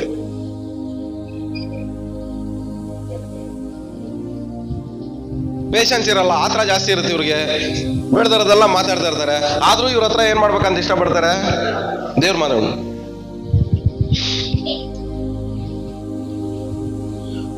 ಮೊದಲು ಬಾಯಲ್ಲಿ, ಕಿವಿಯಲ್ಲಿ, ಯೋಚನೆಗಳಲ್ಲಿ, ನಿಮ್ಮ ಕ್ರಿಯೆಗಳಲ್ಲಿ ದೇವರಿಗೆ ಅವೈಲಬಲ್ ಆಗಿರೋದು ಕಲ್ತ್ಕೊಳ್ರಿ. ಆಮೇಲೆ ದೇವ್ರು ಮಾತಾಡೋದಿರ್ಲಿ. ನಮ್ಮ ಕಿವಿಗಳು 24 ಗಂಟೆ ದೇವ್ರಿಗೆ ಅವೈಲಬಲ್ ಆಗಿರಲ್ಲ. ನಮ್ಮ ಬಾಯಿಗಳು ದೇವ್ರಿಗೆ ಅವೈಲಬಲ್ ಆಗಿರಲ್ಲ. ನಮ್ಮ ಯೋಚನೆಗಳು ದೇವ್ರಿಗೆ ಅವೈಲಬಲ್ ಆಗಿರಲ್ಲ. ನಮ್ಮ ಕ್ರಿಯೆಗಳು, ನಡತೆಗಳು ದೇವ್ರಿಗೆ ಅವೈಲಬಲ್ ಆಗಿರಲ್ಲ. ಇದನ್ನ ಮೊದಲು ಅವೈಲಬಲ್ ಆಗಿ ಇಟ್ಕೊಳ್ಳೋದನ್ನ ಕಲೀರಿ ಫಸ್ಟು. ಆಮೇಲೆ ದೇವ್ರು ಮಾತಾಡ್ಲಿ. ದೇವ್ರು ಅದು ಮಾತಾಡೋದನ್ನ ನಾವು ಕೇಳಿಸ್ಕೊಳ್ಳೋದಾಗ್ಲಿ, ದೇವ್ರು ಮಾತಾಡೋದು ನಾವು ಮಾತಾಡೋದಾಗ್ಲಿ, ಇದೆಲ್ಲ ಆಮೇಲೆ.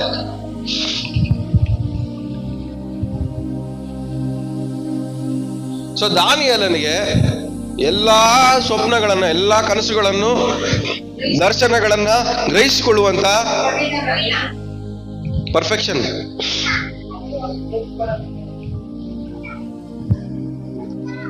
ಪರ್ಫೆಕ್ಟ್ ದೇವ್ರ ಸ್ವರ ಕೇಳಿಸ್ಕೊಳ್ಳೋರ್ನ ತಗೊಂಡಾಗ ಏನ್ ಮಾಡಿದ್ರು? ಸಿಂಹದ ಗವಿಯಲ್ಲಿ ಹಾಕಿದ್ರು. ನಿಮ್ಮನ್ನ ಎಲ್ಲಿಗೆ ಹಾಕ್ಬೇಕು? ದೇವ್ರ ಸ್ವರ ಕೇಳಿಸ್ಕೊಂತ ಇದ್ದೀರ ತಾನೆ? ಎಷ್ಟು ಜನ ಹೇಳ್ತಾ ಇದ್ದಾರೆ ದೇವ್ರು ನನ್ನ ಜೊತೆ ಮಾತಾಡ್ತಾ ಇದ್ದಾರಂತ?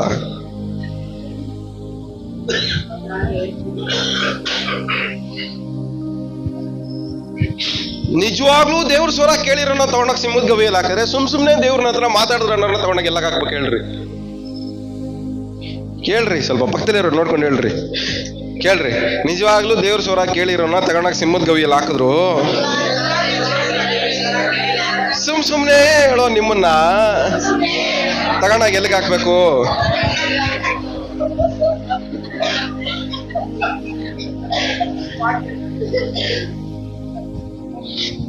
ಅವ್ನು ನಿಜವಾಗ್ಲೂ ದೇವ್ರ ಸ್ವರ ಕೇಳಿಸ್ಕೊಂಡವನು, ನಿಜವಾಗ್ಲೂ ಸಿಂಹದ ಗವಿಯಲ್ಲಿ ಹಾಕದ್ಮೇಲೂ ನಿಜವಾಗ್ಲೂ ಕೇಳಿಸ್ಕೊಳ್ಳೋದ್ರಿಂದ ಬದುಕಂಡ. ಆದ್ರೆ ಸುಮ್ನೆ ಹೇಳೋ ನೀವು ಸಮಸ್ಯೆಗಳಲ್ಲಿ ಸಿಗಾಕೊಂಡ್ರೆ ಲೈಫ್ ಟೈಮ್ ಸೆಟಲ್ಮೆಂಟ್.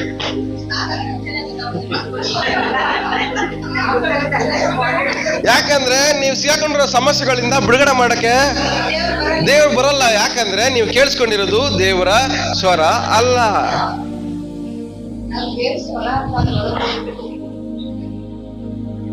ದೇವ್ರ ಸ್ವರ ಕೇಳಿಸ್ಕೊಳ್ಳೋನ್ ಸಿಗಾಕೊಂಡ್ರೆ ದೇವ್ರು ಬಿಡುಗಡೆ ಮಾಡ್ತಾರೆ.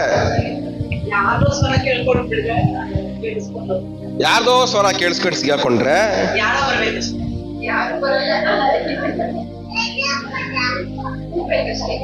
ಒಂದ್ ಯಾವಾಗ್ಲೂ ಮೈಂಡಲ್ಲಿ ಇಟ್ಕೊಳ್ಳಿ, ದೇವರ ಸ್ವರ ಕೇಳಿಸ್ಕೊಳ್ಳೋದು ತುಂಬಾ ಎಕ್ಸ್ಪೆನ್ಸಿವ್. ಏನ್ ಹೇಳ್ರೆ? ತುಂಬಾ ಎಕ್ಸ್ಪೆನ್ಸಿವ್. ನಿಮಗೆ 3 ಕೋಟಿ ರೂಪಾಯಿ ಕಾರ್ ತಗೊಳ್ಳೋದು ಎಷ್ಟು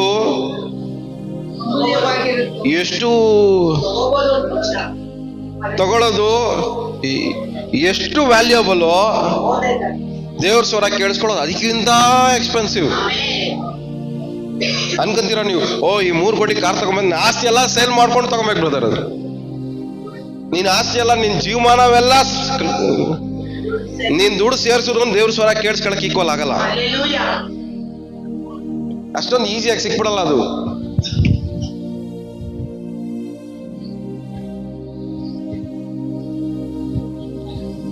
ಅಷ್ಟೊಂದು ಎಕ್ಸ್ಪೆನ್ಸಿವ್ ಆಗಿರುವಂತ ದೇವರ ಸ್ವರ ನಮ್ಮ ಕಿವಿಯಲ್ಲಿ ಬೀಳ್ಬೇಕಂದ್ರೆ ನಮ್ಮನ್ನ ದೇವ್ರು ಆರಿಸ್ಕೋಬೇಕು. ಇವನ್ ಜೊತೆ ನಾನು ಮಾತಾಡ್ಬೇಕು ಅಂತ. ಯಾಕೆ ಕತ್ತೆನ ಆರಿಸ್ಕೊಂಡಿಲ್ವಾ? ಏನ್ ಕತ್ತೆನ ಆರಿಸ್ಕೊಂಡ್ರು? ಆ ಟೈಮ್ ಬೇಕಾಗಿತ್ತು, ಆರಿಸ್ಕೊಂಡ್ರು. ಸೊ ಯಾರಿಗೆ ಅವೈಲೇಬಲ್ ಆಗಿರ್ತಾರೋ ಅವ್ರನ್ನ ದೇವ್ರ ಏನ್ ಮಾಡ್ತಾರೆ? ಯೂಸ್ ಮಾಡ್ತಾರೆ, ಆರಿಸ್ಕೊಂತಾರೆ. ಸೊ ದೇವ್ರು ನಿಮ್ ಬಾಯಲ್ಲಿ ದೇವ್ರ ಮಾತನ್ನ ದೇವ್ರು ಮಾತಾಡ್ಬೇಕಂದ್ರೆ ನಿಮ್ಮನ್ನ ದೇವ್ರ ಏನ್ ಮಾಡ್ಬೇಕು? ಆರಿಸ್ಕೋಬೇಕು. ಓಲಿ ನಮ್ ಲೈಫ್ಗಳು, ನಮ್ ಜೀವಿತಗಳು ದೇವ್ರ ಆರಿಸ್ಕೊಳ್ಳೋದಕ್ಕೆ ಯೋಗ್ಯತೆ ಏನಾಯ್ತಾ? ಯೋಗ್ಯವಾಗೈತಾ ನಮ್ ಲೈಫ್ಗಳು? ದೇವ್ರು ನಮ್ ಮಾತಾಡಕ್ಕೆ ನಮ್ ಸಂಗಡ ಕನ್ಸುಗಳು ಮಾತಾಡಕ್ಕೆ, ಕನ್ಸುಗಳ ಮೂಲಕ ಮಾತಾಡಕ್ಕೆ ಕನ್ಸುಗಳು ನೆಟ್ಟಿಗೆ ಬರ್ತಾವ ನಮ್ಗೆ. ಕಳ್ಳ ಓಡಿಸ್ಕೊಂಡ್ ಬಂದಂಗೆ, ನಾಯಿಗಳು ಓಡಿಸ್ಕೊಂಡ್ ಬಂದಂಗೆ, ಯಾರ ಓಡೋಗ್ಬಿಡಂಗೆ ಇದೇ ಕನ್ಸುಗಳು ಬರ್ತವೆ ನಮ್ಗೆ. ಯಾರೋ ನಮ್ಗೆ ಮೋಸ ಮಾಡ್ದಂಗೆ, ಯಾರೋ ನಮ್ಗೆ ಅವಮಾನ ಮಾಡ್ದಂಗೆ, ನಮ್ ಬರೀ ಕೆಟ್ಟದೇ ನಮ್ ಕನ್ಸುಗಳಲ್ಲಿ ಏನ್ ಮಾಡ್ತವೆ? ಬರ್ತವೆ. ಅದು ಕೆಟ್ಟದ್ ಬಂದಾಗ ನಾವೇನ್ ಮಾಡ್ತೀವಿ?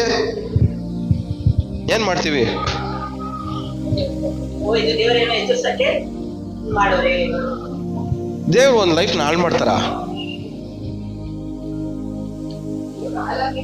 ನನ್ಗೆ ಇಷ್ಟು ವರ್ಷದಲ್ಲಿ ನನಗೆ ಅರ್ಥ ಆಗಿದ್ದು ಒಂದೇ ಕನಸಲ್ಲಿ, ದರ್ಶನದಲ್ಲಿ. ಯಾರ ಲೈಫ್ನು ದೇವ್ರು ಹಾಳು ಮಾಡಲ್ಲ.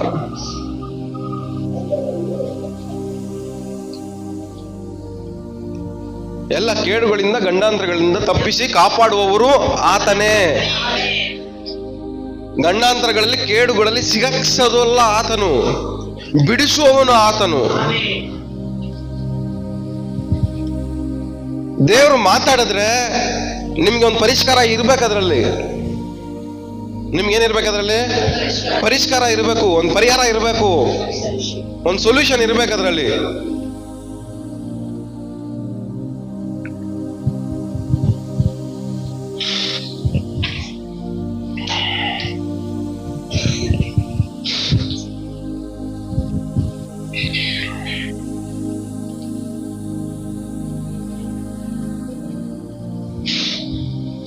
ಒಂದು ಅರಸರು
ಏಸಯ್ಯ,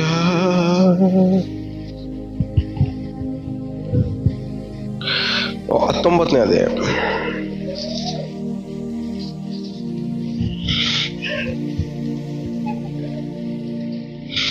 ಹತ್ತೊಂಬತ್ತನೇ 10ನೇ ವಾಕ್ಯ.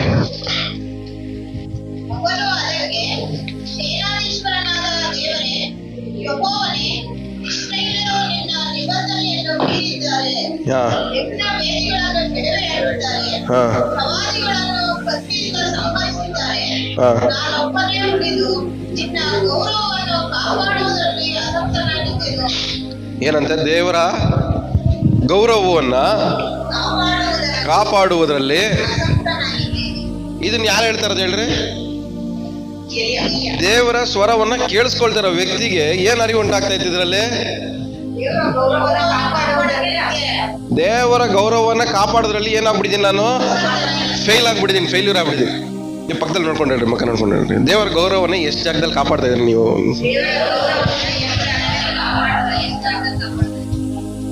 ಸೊ ದೇವರ ಸ್ವರವನ್ನ ಕೇಳಿಸ್ಕೊಳ್ಳೋ ವ್ಯಕ್ತಿ ಏನ್ ಮಾಡ್ಬೇಕು? ದೇವರ ವಾಕ್ಯದ ಗೌರವವನ್ನ ಕಾಪಾಡಬೇಕು. ದೇವ್ರು ನಿಮ್ ಸಂಗಡ ಮಾತಾಡಿದ್ರೆ ನೀವೇನ್ ಮಾಡ್ತೀರಾ? ದೇವರ ಮಾತಿನ ಗೌರವವನ್ನ ಕಾಪಾಡ್ತೀರಾ. ದೇವ್ರು ನನ್ನ ಹತ್ರ ಮಾತಾಡ್ತಾ ಇದ್ದಾರೆ, ದೇವ್ರ ಸ್ವರ ನಾನು ಕೇಳಿಸ್ಕೊಂತ ಇದ್ದೀನಿ ಅಂತ ಹೇಳಿದ ಮೇಲೂ ನೀವು ದೇವರ ದೇವರ ವಾಕ್ಯದ ಗೌರವವನ್ನ ಕಾಪಾಡ್ಲಿಲ್ಲ ಅಂದ್ರೆ ಅದು ದೇವ್ರು ಮಾತಾಡ್ತಿರುವಂತ ಮಾತು ಅಲ್ಲ. ಇವನಿಗೆ ಅರಿವು ಉಂಟಾಗ್ತೈತೆ. ದೇವ್ರೇ, ನಾನು ನಿನ್ ಮಾತಿನ ಗೌರವವನ್ನ ಕಾಪಾಡ್ಕೊಳಕ್ ಆಗ್ತಾ ಇಲ್ಲ, ಕಷ್ಟ ಆಗ್ತಾ ಇದೆ ತುಂಬಾ. ಎಲಿಯ ಯಾರು? ತುಂಬಾ ಪವರ್ಫುಲ್, ನಮ್ಗೆ ಗೊತ್ತಿರಂಗ್ ಬೈಬಲಲ್ಲಿ. 3 ವರ್ಷ 6 ತಿಂಗಳು ಮಳೆ ಬರ್ಬೇಡ ಅಂದ್ರೆ ಬರ್ಲಿಲ್ಲ. ಅಷ್ಟು ಪವರ್ಫುಲ್ ಆಗಿರೋ ವ್ಯಕ್ತಿಗೆ ಏನ್ ಮಾಡಕ್ ಆಗ್ತಾ ಇಲ್ಲ? ದೇವ್ರ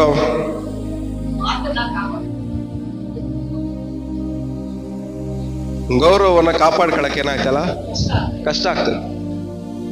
ಆದ್ರೆ ನಾವು ಬೆಳಗ್ಗೆಯಿಂದ ರಾತ್ರಿವರೆಗೂ ನಮ್ಗೆ ಇಷ್ಟ ಬಂದಂಗೆ ಮಾಡ್ಕೊಂಡು, ಇಷ್ಟ ಬಂದಂಗೆ ಬದುಕೊಂಡು, ಇಷ್ಟ ಬಂದಿದ್ದೇನೆ ಮಾತಾಡ್ಕೊಂಡು, ಇಷ್ಟ ಬಂದಿದ್ದೇನೆ ಯೋಚನೆ ಮಾಡ್ಕೊಂಡು, ದೇವ್ರ ವಾಕ್ಯನ ಮೂಲೆಗಿಟ್ಬಿಟ್ಟು ದೇವ್ರ ವಾಕ್ಯದ ಗೌರವವನ್ನ ಕಾಪಾಡ್ದಿರಾ ಹೆಂಗ್ ಬೇಕಂಗ್ ಬದುಕ್ಬಿಟ್ಟು ದೇವ್ರೇ ನನ್ನ ಸಂಗಡ ಮಾತಾಡೋ ಅಂತ ಕೂತ್ಕೊಂತೇವಲ್ಲ ಪ್ರೇಯರಲ್ಲಿ. ನೀವು ಯಾರು ನೀವೆಲ್ಲ? ಪಕ್ಕದಲ್ಲಿ ಮುಖ ನೋಡ್ಕೊಂಡು ಹೇಳ್ರಿ, ಕಣ್ಣಲ್ಲಿ ಕಣ್ಣಿಟ್ಟು ನೋಡ್ಕೊಂಡು ಹೇಳ್ರಿ, ದೇವ್ರು ಮಾತಾಡಂತ ಕೇಳ್ತಿಯಲ್ಲ, ಹೇಳ್ರಿ, ಕಣ್ಣಲ್ಲಿ ಕಣ್ಣಿಟ್ಟು ನೋಡ್ಕೊಂಡು ಹೇಳ್ರಿ. ದೇವ್ರು ಮಾತಾಡಂತ ಕೇಳ್ತಿಯಲ್ಲ, ದೇವ್ರೇ ನೀನ್ ಸ್ವರ ಕೇಳಿಸ್ಕೊಬೇಕಂತ ಕೇಳ್ತಾ ಇದೆಯಲ್ಲ. ಮೊದಲು ದೇವರ ವಾಕ್ಯದ ಗೌರವವನ್ನ ಕಾಪಾಡೋದು ಕಲ್ತ್ಕ, ಆಮೇಲೆ ದೇವ್ರು ಮಾತಾಡ್ತಾರೆ ಅಂತ. ದೇವರ ವಾಕ್ಯದ ಗೌರವವನ್ನ ಕಾಪಾಡೋದು ಮೊದಲು ಒಂದು ವಿಶ್ವಾಸಿ ಕಲಿಬೇಕು. ವಾಕ್ಯರ ಎಲ್ಲಾದ್ರೆ ಅಲ್ಲೇ ಮಾನ ಮರ್ಯಾದೆ ತೆಗೆದ್ಬಿಡ್ತಾರೆ, ಇಷ್ಟ ಬಂದಂಗೆ ಬದುಕ್ಬಿಟ್ಟು. ಒಬ್ಬರ ಅವಿಶ್ವಾಸಿ ಸಿಕ್ಬಿಟ್ರೆ ಸಾಕು, ಇವ್ರ ಬಾಲ ಬೆಳ್ಕೊಂಡ್ಬಿಡ್ತದೆ. ಬಾಲ ಬೆಳ್ಕೊಂಡ್ಬಿಡೋದು, ಇಷ್ಟ ಬಂದಂಗೆ ಮಾತಾಡೋದು, ಇಷ್ಟ ಬಂದಿದ್ದೀನಿ ಯೋಚನೆ ಮಾಡೋದು. ಕೇಳಿದ್ರೆ ಆಮೇಲೆ ಹೋಗಿ ದೇವ್ರ ಹತ್ರ ಕ್ಷಮಾಪಣೆ ಕೇಳೋಣ ಅನ್ನೋದು. ದೇವ್ರು ಕ್ಷಮಿಸ್ತಾರೆ. ನೀವು ಬದುಕುವಂತ ದಿನವೆಲ್ಲ ದೇವರ ವಾಕ್ಯದ ಗೌರವವನ್ನ ಕಾಪಾಡೋರಾಗಿರ್ಬೇಕು. ದೇವ್ರ ವಾಕ್ಯದ ಗೌರವವನ್ನ ಕಾಪಾಡಿದ್ರೆ ಮಾತ್ರನೇ ದೇವ್ರು ನಿಮ್ ಸಂಗಡ ಮಾತಾಡೋದು. ಇವಾಗ ನಿಮ್ಮನ್ನ ನೀವೇ ಪ್ರಶ್ನೆ ಕೇಳ್ಕೊಳ್ಳಿ, ನಾನು ನಿಜವಾಗ್ಲೂ ದೇವರ ಸ್ವರವನ್ನ ಕೇಳುವುದಕ್ಕೆ ಯೋಗ್ಯನಾಗಿದ್ದೀನಾ? ದೇವ್ರ ವಾಯ್ಸ್ನ ಕೇಳಿಸ್ಕೊಳ್ಳಕ್ಕೆ ಯೋಗ್ಯನಾಗಿದ್ದೀನಾ? ಎಲ್ಲೆಲ್ಲಿ ದೇವರ ವಾಕ್ಯದ ಮಾನ ಮರ್ಯಾದೆ ತೆಗೆದಿದ್ದೀನಿ ನಾನು? ಎಲ್ಲಿ ದೇವ್ರ ಮಾನ ಮರ್ಯಾದೆ ತೆಗೆದಿದ್ದೀನಿ ನಾನು?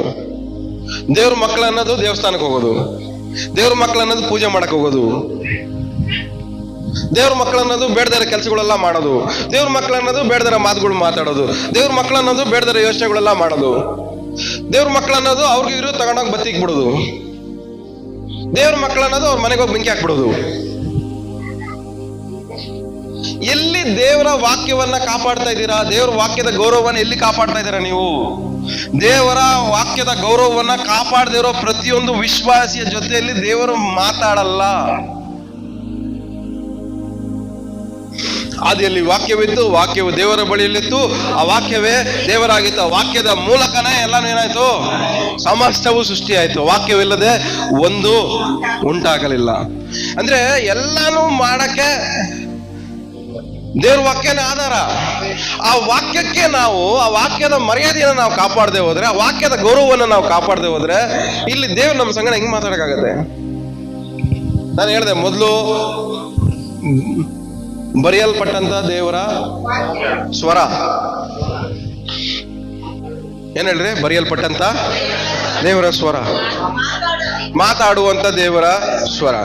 ಸೊ ಬರೆಯಲ್ಪಟ್ಟಂತ, ದೇವ ಪ್ರೇರಿತವಾಗಿ ಬರೆಯಲ್ಪಟ್ಟಂತ ಈ ದೇವರ ಸ್ವರವನ್ನ ನಾವು ಗೌರವಿಸ್ತಾ ಹೋದ್ರೆ, ಈ ಬರೆಯಲ್ಪಟ್ಟಂತ ದೇವರ ಸ್ವರದ ಗೌರವವನ್ನ ನಾವು ಕಾಪಾಡದೆ ಹೋದ್ರೆ, ದೇವರು ಮಾತಾಡಕ್ಕೆ ಸೆಕೆಂಡ್ ಲೆವೆಲ್ಗೆ ನೀವಿಲ್ಲ, ಅರ್ಹರಿಲ್ಲ. ಯಾಕಂದ್ರೆ ಬರ್ದಿರೋದನ್ನೇ ನೀವು ಕಾಪಾಡಕ್ಕೆ ನಿಮ್ಗೆ ಯೋಗ್ಯತೆ ಇಲ್ಲ. ಬರೆಯಲ್ಪಟ್ಟಂತ ದೇವರ ವಾಕ್ಯವನ್ನೇ ನೆರವೇರಿಸಕ್ಕೆ ನಿಮ್ಗೆ ಏನಾಗ್ತಾ ಇಲ್ಲ, ಆಗ್ತಾ ಇಲ್ಲ. ಬರೆಯಲ್ಪಟ್ಟಂತ ದೇವರ ಸ್ವರವನ್ನೇ ನಾವು ಗೌರವಿಸಕ್ಕೆ, ಆ ಗೌರವವನ್ನ ಕಾಪಾಡಕ್ಕೆ ನಮ್ಮ ಕೈಯಲ್ಲಿ ಆಗ್ತಾ ಇಲ್ಲ. ಇನ್ನು ಕಿವಿಯಲ್ಲಿ ದೇವ್ರು ಮಾತಾಡ್ಬೇಕಂತೆ, ಮಲ್ಕೊಳ್ವಾಗ ಮಾತಾಡ್ಬೇಕಂತೆ, ಇವ್ರು ಕೂತ್ಕೊಂಡು ಧ್ಯಾನ ಮಾಡ್ಬೇಕಾದ್ರೆ ದೇವ್ರು ಮಾತಾಡ್ಬೇಕಂತೆ. ಮಾತಾಡ್ತಾರೆ.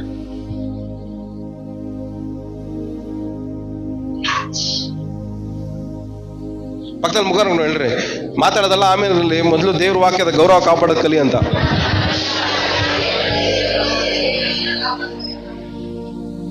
ಮಾತಾಡೋದು ಇಂಪಾರ್ಟೆಂಟೇ. ನನ್ನ ಕುರಿಗಳು ನನ್ನ ಸ್ವರವನ್ನ ಕೇಳಿಸ್ತವೆ ಅನ್ನೋದು ಇಂಪಾರ್ಟೆಂಟೇ. ಆದ್ರೆ ಅದೇ ತರನೇ ನಮ್ಮ ಕುರಿಗಳು ನನ್ನನ್ನು ಹಿಂಬಾಲಿಸುತ್ತೆ ಅನ್ನೋದು ಅಷ್ಟೇ ನಿಜಾನೇ.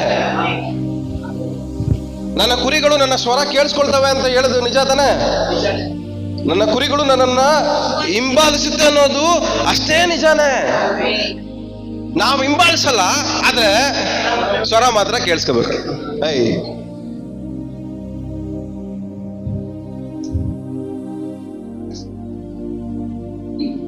ಹಿಂಬಾಲಿಸಕ್ ಇಷ್ಟ ಇಲ್ಲ, ಆ ವಾಕ್ಯದ ಗೌರವವನ್ನ ಎತ್ತಿ ಹಿಡಿಯಕ್ಕೆ, ಕಾಪಾಡಕ್ ಇಷ್ಟ ಇಲ್ಲ. ಆದ್ರೆ ದೇವ್ರು ಮಾತ್ರ ನಮ್ಮ ಸಂಗಡ ಮಾತಾಡ್ಬೇಕು.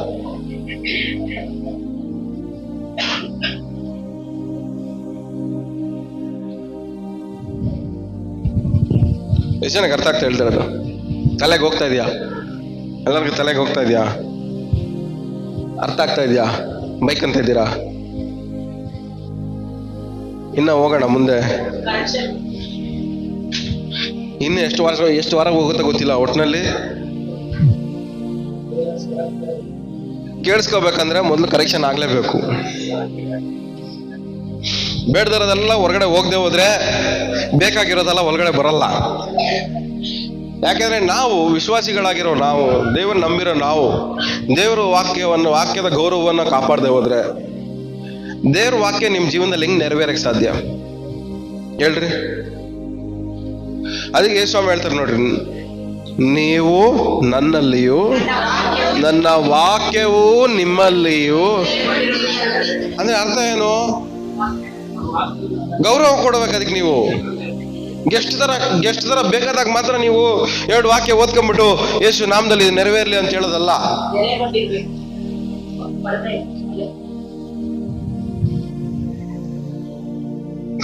ಏನ ನೀವು ಪ್ರವಾದಿ ಎಲಿಯಾಗಿಂತ ದೊಡ್ಡವರಲ್ಲ, ನೀವು ಕುತ್ಕೊಂಡಿದ್ದ ತಕ್ಷಣ ದೇವ್ರು ಕೇಳಿ ಮಾತಾಡ್ಬಿಡಕ್ಕೆ.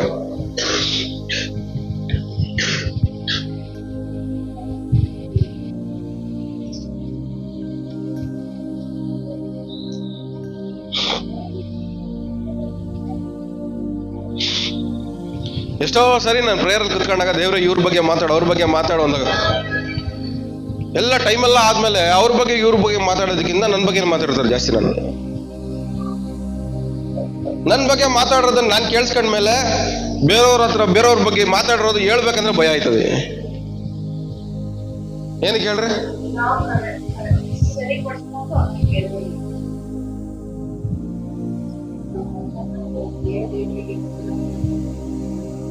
ಈ ಗಾಂಧಿ ತಾತದ ಒಂದು ಕತೆ ಐತೆ ನೋಡ್ರಿ. ಎಲ್ಲ ಚಾಕ್ಲೇಟ್ ತಿಂತ ಇದಂತೆ ಗಾಂಧಿ ತಾತ. ಒಂದ್ ಅಮ್ಮ ಮಗುನ್ ಕರ್ಕೊಂಬಂದಂತೆ, ಇವನ್ಗೆ ಬುದ್ಧಿ ಹೇಳ್ರಿ, ಚಾಕ್ಲೇಟ್ ತಿಂತವನೆ ಅಂತ.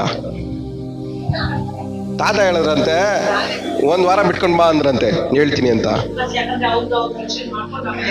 ಆಮೇಲೆ 1 ವಾರ ಬಿಟ್ಬಿಟ್ಟು ತಿನ್ಬೇಡಪ್ಪ ಅಂದ್ರಂತೆ.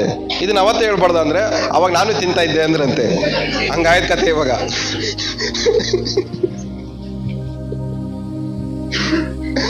ನಮಗೇನ್ ಗೊತ್ತಾ, ಊರಲ್ಲಿರೋರ್ಗೆಲ್ಲ ಕರೆಕ್ಷನ್ ಮಾಡ್ಬೇಕು, ಆದ್ರೆ ನಮ್ಮನ್ನ ನಾವು ಮಾತ್ರ ಕರೆಕ್ಷನ್ ಮಾಡ್ಕೊಳಕ್ ನಮ್ಗೆ ಇಷ್ಟ ಇಲ್ಲ.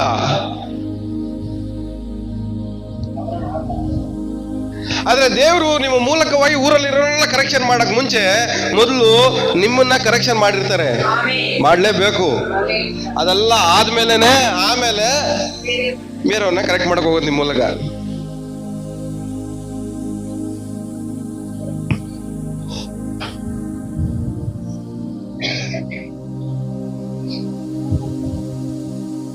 ಮುಂದೆ ಹೋಗೋಣ ಮುಂದೆ. ಎಷ್ಟನೇ ವಾಕ್ಯ ಓದ್ತಾ ಇದೀವಿ ನಾವು? ಓದಿ ಹಂಗೆ ಮುಂದೆ.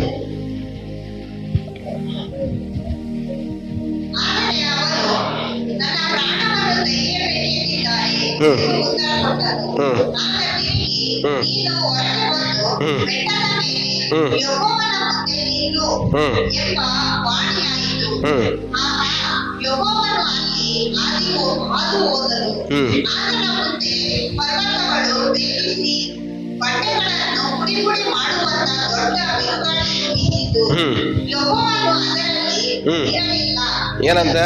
ಫಸ್ಟ್ ಏನಾಯ್ತು? ದೇವ್ರ ಮುಂದೆ ನಿಂತ್ಕೊಬೇಕಂತ ಡಿಸೈಡ್ ಆದ್ಮೇಲೆ ಮೊದಲನೇದಾಗ ಏನ್ ಬರುತ್ತೆ? ದೊಡ್ಡ ಬಿರುಗಾಳಿ. ಆ ಬಿರುಗಾಳಿಯೇನು?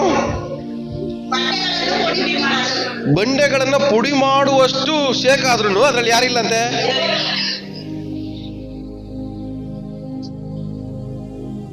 ಸರಿ, ಎಷ್ಟು ಜನಕ್ಕೆ ತಲೆಗೆ ಹೋಗ್ತಾ ಇದೆ? ದೇವ್ರು ನಿಮ್ ಹೊರಗಡೆ ನೀವು ರಿಯಾಕ್ಷನ್ಗಳು ಕೊಡ್ತೀರಾ ನೋಡ್ರಿ. ಏನ್ ಹೇಳ್ರಿ? ಬಿಲ್ಡಪ್ಗಳು ಕೊಡ್ತೀರಾ ನೋಡ್ರಿ. ಓ ರಬ್ಬ ಶಂದಲ್ ಅವ್ರ ಹೊರಗಡೆ ಇರಲ್ಲ, ಅದು ಹೊರಗಡೆ ಮಾತ್ರನೇ ಫೀಲಿಂಗ್.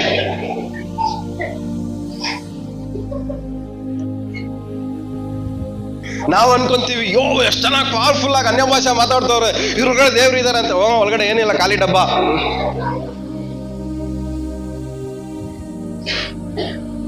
ಫುಲ್ ಬಿರುಗಾಳಿ ಬರ್ತಾ ಇದೆ, ಬಂಡೆಗಳೆಲ್ಲ ಏನಾಯ್ತೈತೆ, ಪುಡಿ ಆಗ್ತೈತೆ. ಆದ್ರೆ ಅನ್ಕೊಂತಾವನೆ, ಓಕೆ ದೇವ್ರು ಇದ್ರೊಳಗಡೆ ಇದಾರೆ ಅಂತ. ಆದ್ರೆ ಏನಿಲ್ಲ ಅಂತೆ, ದೇವ್ರಲ್ಲಿ ಇಲ್ಲ.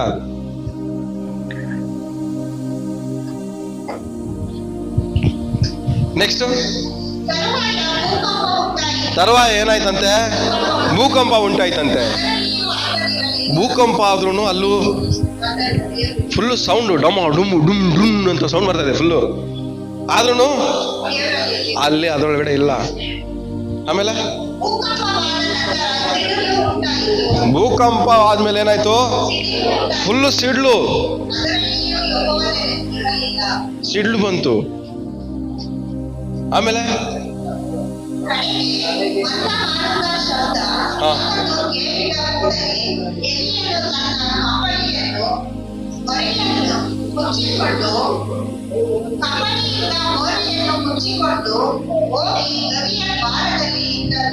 ಸಾಕು ಸಾಕು ಸಾಕು. ಏನಾಯ್ತಂತ ಲಾಸ್ಟ್ಗೆ ಏನ್ ಕೇಳಿಸ್ತು?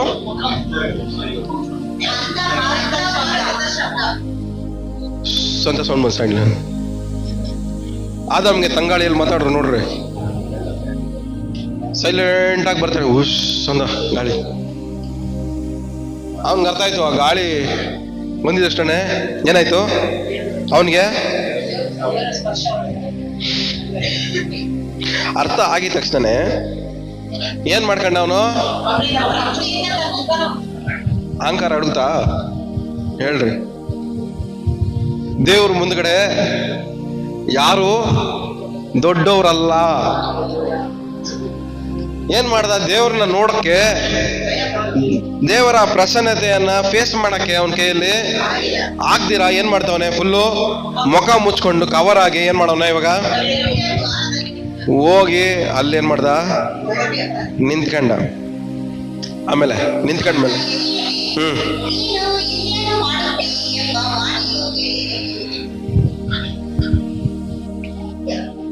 ಅವಾಗ ಇಲ್ಲಿ ಏನ್ ಮಾಡ್ತಾ ಇದೆಯಾ ಅಂತ ಆ ಸೈಲೆನ್ಸ್ ಅಲ್ಲಿ ಏನಾಗತ್ತೆ ಹೇಳ್ರಿ? ನೀವು ಪ್ರೇಯರ್ ಅಲ್ಲಿ ಕುತ್ಕೊಂಡಾಗ ನಿಮ್ಗೆ ಏನ್ ಬರುತ್ತೆ? ಫಸ್ಟು ಗುಡುಗು ಮಿಂಚು ಭೂಕಂಪ. ನಿಮ್ ಪ್ರೇಯರ್ಗಳಲ್ಲಿ ಇದೇ ಬರೋದು, ಗುಡುಗು ಮಿಂಚು ವಾ ಎಲ್ಲ ಮಾಡ್ಬಿಡ್ತೀರ. ಎಲ್ಲ ಮಾಡಿದ್ಮೇಲೆ ಲಾಸ್ಟ್ಗೆ ಏನ್ ನಿಮ್ ಫೀಲಿಂಗ್ ಏನು? ಓ, ಎಣ್ಣೆ ಭಾಷೆಯಲ್ಲಿ ದೇವ್ರಿದ್ದಾರೆ, ಈ ಫೀಲಿಂಗ್ ಅಲ್ಲಿ ದೇವ್ರಿದ್ದಾರೆ. ಆಹಾ, ದೇವ್ರು ಇರೋದೇ ಸೈಲೆನ್ಸ್ ಅಲ್ಲಿ. ನಾನು ಅದಕ್ಕೆ ಇದೆಲ್ಲ ಬೈಪಾಸ್ ಮಾಡಿ ಸೈಲೆನ್ಸ್ಗೆ ಹೋಗ್ಬಿಟ್ಟಿದ್ದೀನಿ ಲಾಸ್ಟ್ಗೆ. ಗೊತ್ತು ಇದ್ರಲ್ಲೆಲ್ಲ ಯಾವ್ದ್ರಲ್ಲೂ ಕೆಲಸ ಆಗಲ್ಲ ಅಂತ. ಯಾರಿಗೆ ಬುದ್ಧಿ ಹೇಳ್ಬೇಕಾದ್ರೂ ಸೈಲೆನ್ಸ್ ಆಗಿ ನಿಧಾನ ಕೇಳು.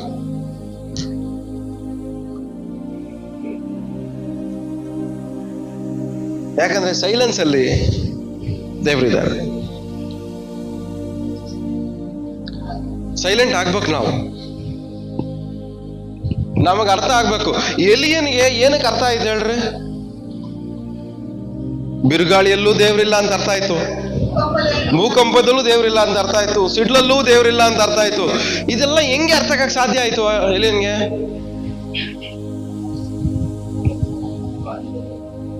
ದೇವ್ರ ವಾಯ್ಸ್ ಕೇಳಿಸ್ಕೊಳ್ಳೋದು ಅವ್ನಿಗೆ ಗೊತ್ತಿತ್ತು.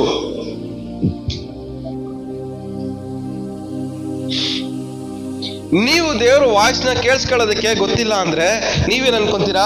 ನೀವು ಕೇಳಿಸ್ಕೊಳ್ತಾ ಇರೋದೇ ದೇವ್ರ ಶಬ್ದ ಅನ್ಕೊಂಡು ನೀವೇನ್ ಮಾಡ್ತೀರಾ? ನಿಮ್ಮನ್ನ ನೀವೇ ಮೋಸ ಮಾಡ್ಕೊಂತ ಇರ್ತೀರಾ.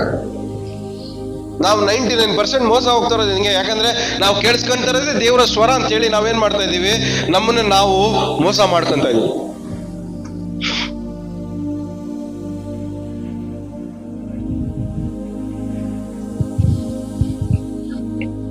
ಎಲಿಯಾ, ಇಲ್ಲಿ ಏನ್ ಮಾಡ್ತಾ ಇದೀಯಾ? ಮುಂದೆ ಹಂಗೆ ಓದಿ.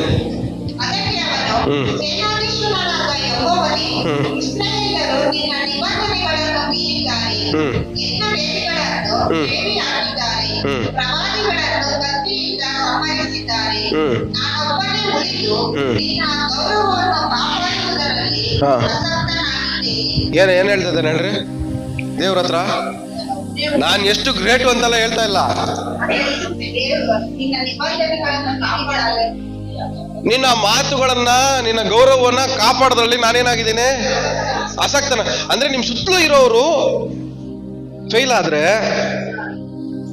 ಅದು ನಿಮ್ಮಿಂದನೇ ಕಾರಣ. ನಿಮ್ ಸುತ್ತಲೂ ಇರೋರು ದೇವ್ರನ್ನ ಬಿಟ್ಟು ಹೋದ್ರೆ ಅದಕ್ಕೆ ಕಾರಣ ನೀವೇ. ನನ್ಗೇನ್ ಗೊತ್ತು ಬ್ರದರ್, ಅವ್ರಿಗೋಸ್ಕರ ನಾನು ಪ್ರೇಯರ್ ಮಾಡಿದೆ, ಆದ್ರೂ ಕಾಪಾಡಕ್ಕಾಗಿಲ್ಲ. ಏನು ಕಾಪಾಡಕ್ಕಾಗಿಲ್ಲ ಅಂದ್ರೆ ನೀವು ದೇವರ ಗೌರವವನ್ನ ಕಾಪಾಡೋದು ಕಾಪಾಡೋದ್ರಲ್ಲಿ ಫೇಲ್ ಆಗಿದ್ದೀರಾ. ಒಂದು ಒಂದು ಒಂದು ವ್ಯಕ್ತಿ ದೇವರಿಂದ ಏನಾಗ್ಬಾರ್ದು, ದೂರ ಹೋಗ್ಬಾರ್ದು. ಇಲ್ಲಿ ಯಾವ್ದು ಗೌರವ? ಜನರು ದೇವರನ್ನು ಬಿಟ್ಟು ಬೇರೆ ಕಡೆ ತಿರ್ಕೊಂಡಿರೋದು ದೇವ್ರಿಗೆ ಏನಾಗಿದೆ? ಅವಮಾನ. ಅಂದ್ರೆ ಒಂದ್ ವ್ಯಕ್ತಿ ಯಾವಾಗ ದೇವರನ್ನ ಬಿಟ್ಟು ಬೇಡದರ ಕಡೆ ತಿರ್ಕೊಂತಾನೋ ಅದು ದೇವ್ರಿಗೆ ಏನಾಗಿದೆ? ಅಗೌರವ. ನೀವು ಬೇಡದೇ ಇರೋದು ಮಾತಾಡ್ದಾಗಲ್ಲ, ಬೇಡದೇ ಇರೋದು ಯೋಚನೆ ಮಾಡಿದಾಗಲ್ಲ, ಬೇಡದೇ ಇರೋ ಕ್ರಿಯೆಗಳಲ್ಲಿ ನೀವು ಇನ್ವಾಲ್ವ್ಮೆಂಟ್ ಆದಾಗ, ಬೇಡದೇ ಇರೋ ಸವಾಸಗಳು ಮಾಡಿದಾಗೆಲ್ಲನೂ ನೀವು ದೇವರ ಗೌರವವನ್ನ ಕಾಪಾಡ್ತಾ ಇಲ್ಲ. ದೇವರ ಗೌರವವನ್ನು ಕಳೀತಾ ಇದ್ದೀರಾ, ಮಾನ ಮರ್ಯಾದೆ ತೆಗಿತಾ ಇದ್ದೀರಾ. ಇಲ್ಲಿ ಎಲಿಯ ಆರಿಕೆ ಮಾಡ್ತಾ ಇರೋದೇನಂದ್ರೆ, ಈ ಜನರೆಲ್ಲ ನಿನ್ನ ಬಿಟ್ಟು ಏನ್ ಮಾಡಿದ್ದಾರೆ? ಯಜ್ಞ ವೇದಿಗಳ ನಾಶ ಮಾಡಿ ಎಲ್ಲ ಬಿಟ್ಟು ಅವ್ರನ್ನ ನಿನ್ ಕಡೆ ಕಾಪಾಡೋದನ್ನ ಏನ್ ಮಾಡಿದೀನಿ ನಾನು? ಕಾಪಾಡಕ್ಕೆ ಫೇಲ್ ಆಗಿದ್ದೀನಿ. ನೀನು ನಂಬಿರೋರು ಎಲ್ಲಾನು ನಾಶ ಮಾಡ್ಬೇಕು ಅನ್ಕೊಂತವ್ರೆ, ಆದ್ರೆ ನಾನೇನಾಗಿದ್ದೀನಿ? ಇಲ್ಲಿ ಫೇಲ್ ಆಗಿದ್ದೀನಿ. ನಿನ್ನ ಗೌರವವನ್ನ ಕಾಪಾಡ್ತಾ ಇಲ್ಲ. ದೇವ್ರು ಮಾತಾಡಿದಾಗ ನಮ್ಗೆ ಏನಾಗ್ಬೇಕು ಹೇಳಿ? ಅರಿವು ಉಂಟಾಗ್ಬೇಕು. ನಮ್ಗೇನಾಗ್ಬೇಕು ಹೇಳ್ರಿ? ಅರಿವು ಉಂಟಾಗ್ಬೇಕು.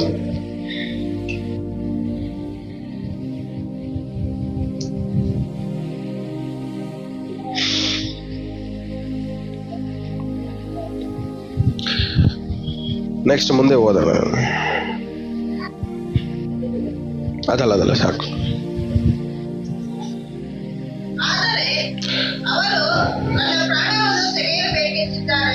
ಸಾಕು ಸಾಕು ಸಾಕು ಸಾಕು.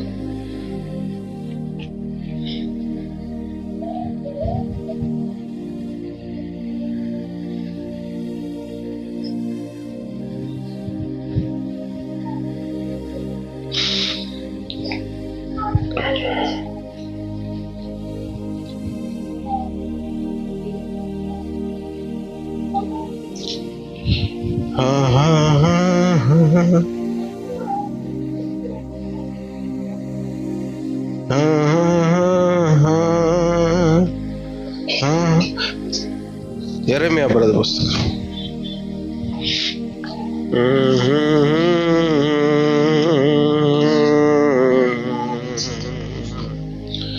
23 ವಾಪಸ್ ಬರೋಣ.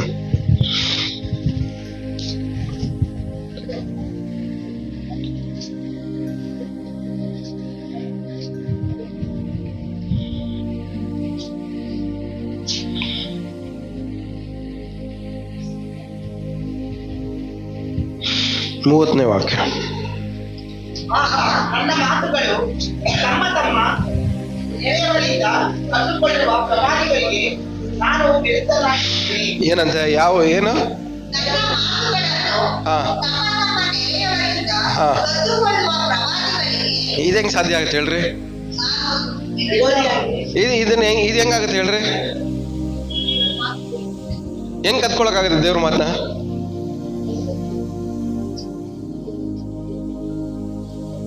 ಹಾ ಹೇಳ್ರಿ, ಹೆಂಗ್ ಕತ್ಕೊಳಕಾಗತ್ತೆ ಹೇಳ್ರಿ?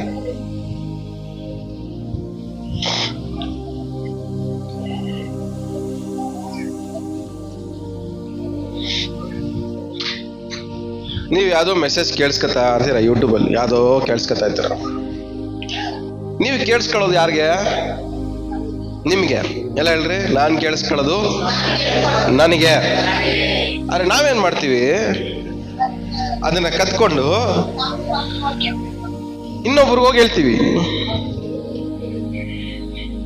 ದೇವ್ರು ಹೇಳ್ತಾವ್ರಿ ಅಂತ. ಅವಾಗ ಏನ್ ಹೇಳ್ತೀವಿ ನಾವು? ದೇವ್ರು ನೋಡ್ತಾ ಇದ್ದೆ ಬ್ರದರ್, ಕೇಳಿಸ್ಕೊಂಡೆ, ಅದ್ರ ಮೂಲಕವಾಗಿ ದೇವರು ಮಾತಾಡಿದ್ರು. ಅವ್ರಿಗೆ ಹೋಗಿ ಹೇಳಕ್ಕೆ ಅದನ್ನ ಏನಂತಾರೆ ಹೇಳಿ? ಕತ್ಕೊಳ್ಳೋದು. ಪಕ್ಕದ ಕಳ್ತನ ಮಾಡ್ತೀರಾ ನೀವು ಅಂತ. ವಾಕ್ಯ ಕೇಳಿಸ್ಕೊಂಡ್ರೆ ನಿಮ್ಗೆ ಅಂತ ತಗೊಳ್ರಿ, ಕೇಳಿಸ್ಕೊಂಡು ಕತ್ಕೊಂಡು ಹೋಗಿ ಅವ್ರಿಗೆ ಅಂತ ಹೇಳ್ಬೇಡ್ರಿ.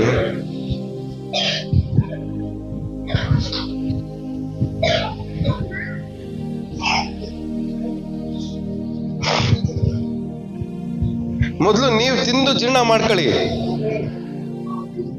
ನಮ್ ಪ್ರಾಬ್ಲಮ್ ಏನ್ ಗೊತ್ತಾ, ಈಸಿಯಾಗಿ ದೇವ್ರು ಹೇಳ್ತಾರೆ ಅನ್ನೋದನ್ನ ಯಾವ್ಯಾವ ಶಾರ್ಟ್ ಕಟ್ ಅಲ್ಲಿ ಏನೇನು ಹುಡುಕಕ್ಕಾಗತ್ತೋ ಹುಡುಕ್ಬಿಡ್ತೀವಿ. ಇದು ಈಸಿಯೆಸ್ಟ್ ಮೆಥಡ್ ಏನು ಇವಾಗ? ಕಳ್ತನ ಮಾಡೋದು. ಏನ್ ಹೇಳಿದ್ರು ಅಂತ ದೇವ್ರು ಮಾತಾಡಿದ್ರು ಅಂತ ಹೇಳೋದು ಈಸಿಯೆಸ್ಟ್ ವೇ ಯಾವುದು ಹೇಳ್ರಿ, ಮಾತಾಡ್ರಲ್ಲ. ಈಸಿಯಾಗಿರೋದು ಯಾವುದು? ಕದ್ಕೊಳ್ಳೋದು.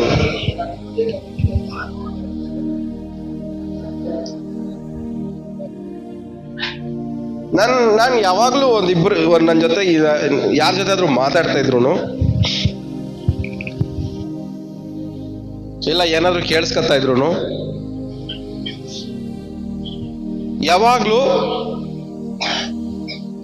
ಆ ಮಾತು ನಮಗ್ ಪರ್ಸನಲ್ ಆಗಿ ಕೆಲಸ ಮಾಡುತ್ತೆ. ಅದನ್ನ ಇನ್ನೊಬ್ರಿಗೆ ಹೇಳಲ್ಲ. ಯಾಕಂದ್ರೆ ವಾಕ್ಯ ಹೇಳುವನಲ್ಲಿಯೂ ಕೇಳುವನಲ್ಲಿಯೂ ಮಾತ್ರನೇ ಕಾರ್ಯ ಮಾಡೋದು. ಹಿಂಗೆ ಯೂಟರ್ನ್ ಎಲ್ಲ ಹೊಡೆಯಲ್ಲ, ಅದು ಯೂಟರ್ನ್ ಹೊಡೆಯಲ್ಲ. ನಾವೇನ್ ಮಾಡ್ತೀವಿ, ಇದಕ್ಕೊಂದು ಟೀ ಕಾಲರ್ ಹಾಕ್ಬಿಟ್ಟು ಪೈಪ್ ಹಾಕ್ಬಿಟ್ಬಿಡ್ತೀವಿ.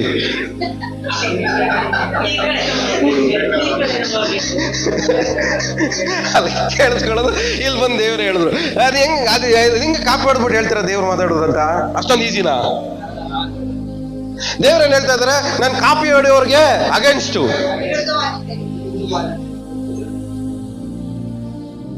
ಪಕ್ಕದಲ್ಲಿ ಮುಖ ಕಾಪಿ ಹೊಡೆಯೋರ್ಗೆ ದೇವ್ರ ಅಗೇನ್ಸ್ಟ್ ಅದು.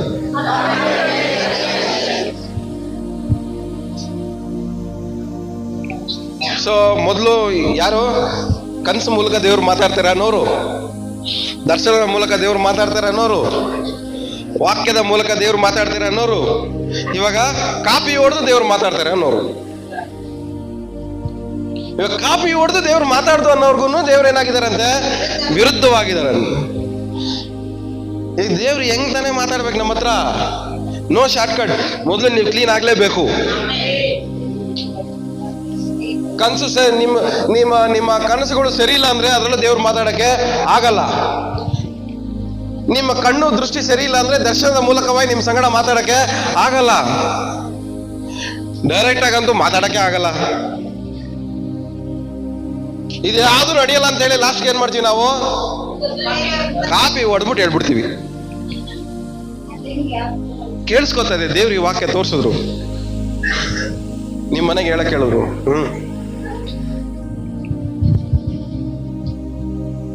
ಅದು ಕಾಪಿ ಚಟ್.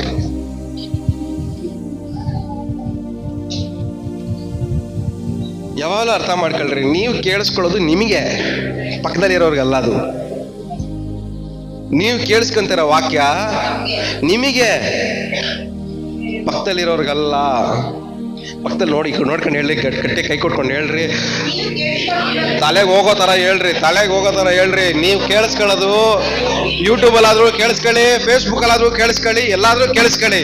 ನೀವು ಕೇಳಿಸ್ಕೊಳ್ಳೋದು ನಿಮಗೆ, ಪಕ್ಕದಲ್ಲಿ ಇರೋರ್ಗಲ್ಲ ಅಂತ.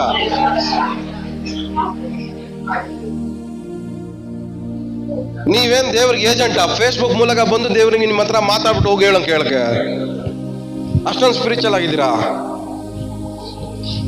ಯಾಕೆ ದೇವ್ರಿಗೆ ನಿಮ್ ಕನ್ಸಲ್ಲಿ ಬಂದು ಹೇಳಕ್ಕಾಗಲ್ವಾ? ದೇವ್ರಿಗೆ ನಿಮ್ ದರ್ಶನ ಮೂಲಕ ಬಂದು ಹೇಳಕ್ಕಾಗಲ್ವಾ ಹೋಗಿ ಹೇಳು ಅಂತ? ಯಾಕೆ ಫೇಸ್ಬುಕ್ ಯೂಟ್ಯೂಬ್ ಮೂಲಕನೇ ಬಂದು ಹೇಳ್ಬೇಕಾ ದೇವ್ರು ನಿಮ್ಮ ಹತ್ರ? ಎಲ್ಲ ಇದ್ದೀರಾ, ಕೇಳಿಸ್ಕೊತಾ ಇದ್ದೀರಾ? ತಲೆಗೆ ಹೋಗ್ತಾ ಇದೆಯಾ?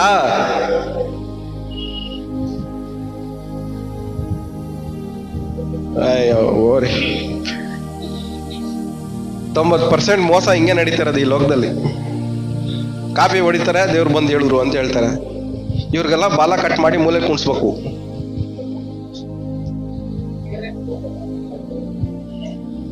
ವಿಶ್ವಾಸಿಗಳು ಬಿಡ್ರಿ, ಪಾಸ್ಟರ್ಗಳೇ ಕಾಪಿ ಹೊಡಿತಾರೆ ಜಾಸ್ತಿ.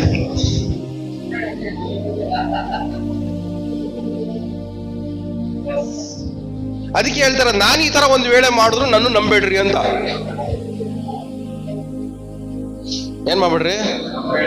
ಅದಕ್ಕೆ ಯಾರು ಹೇಳುದು ನಾನು ಕಿವಿಯಲ್ಲಿ ಕೇಳಿಸ್ಕೊಳ್ಳಲ್ಲ. ಯಾಕಂದ್ರೆ ಒಂದ್ ವೇಳೆ ಕೇಳಿಸ್ಕೊಂಡ್ಬಿಟ್ಟು ಅದೇನಾದ್ರೂ ನನ್ನ ಪ್ರೇರೇಪಣೆ ಮಾಡಿ ಕಾಪಿ ಹೊಡೆದು ಹೇಳೋ ತರ ಮಾಡ್ಬಿಟ್ಟು ದೇವ್ರ ದೃಷ್ಟಿಯಲ್ಲಿ ನಾನೇನಾಗ್ಬಾರ್ದು? ವಿರೋಧಿ ಆಗ್ಬಾರ್ದು. ಅದಕ್ಕೆ ಯಾರ ಸಮಸ್ಯೆ ಕೇಳಿಸ್ಕೊಳಕ್ ಮುಂಚೆ ಬೇಡ, ನೀನು ದೇವ್ರು ನನಗೆ ಹೇಳಿದ್ರೆ ನಿನ್ನ ಸಮಸ್ಯೆನ ಹೇಳ್ತೀನಿ, ಹೇಳಿಲ್ವಾ ಇದಕ್ಕೂ ನನಗೂ ಸಂಬಂಧನೇ ಇಲ್ಲ. ನನಗೆ ನೀವು ತಲೆ ಮೇಲೆ ಇಟ್ಕೊಂಡು ಕುಣಿಸ್ಕೊಂಡ್ಕೊಬೇಕಾಗಿರುವಂತ ಅವಶ್ಯಕತೆನೂ ಇಲ್ಲ. ನಿಮ್ಮ ಮರ್ಯಾದೆಗೋಸ್ಕರ ದೇವ್ರ ಮರ್ಯಾದೆನೆಲ್ಲ ಕಳ್ಕೊಳಕ್ ನನ್ನ ಕೈಯಲ್ಲಿ ಆಗಲ್ಲ.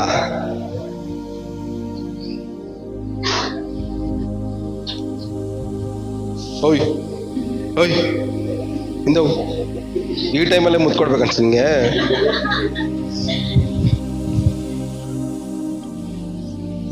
ಸೊ ದೇವ್ರು ಏನಂತೆ, ಮಾತುಗಳನ್ನ ಕದಿಯೋರ್ಗೆ ದೇವರು ವಿರೋಧಿ. ಪಕ್ಕದಲ್ಲಿ ಮುಖ ಹೇಳಿ, ಎಷ್ಟು ಮಾತುಗಳನ್ನ ಕದ್ದಿದ್ದೀರಾ ಈ ತರ ಅಂತ? ಎಷ್ಟು ಮಾತುಗಳನ್ನ ಕದ್ದಿದ್ದೀರಾ?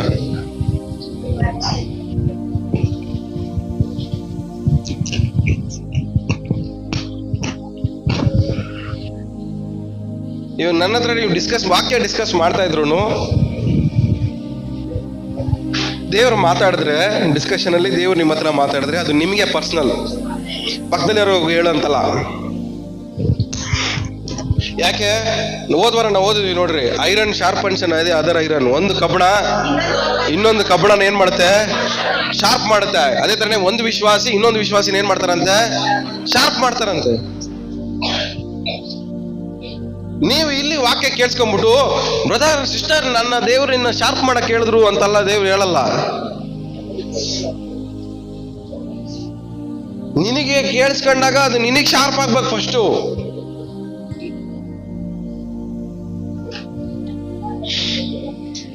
ಓದಲ್ಲ, ಮುಂದೆ ಹೋಗೋಣ. ಜಾಸ್ತಿ ಆಯ್ತಾ?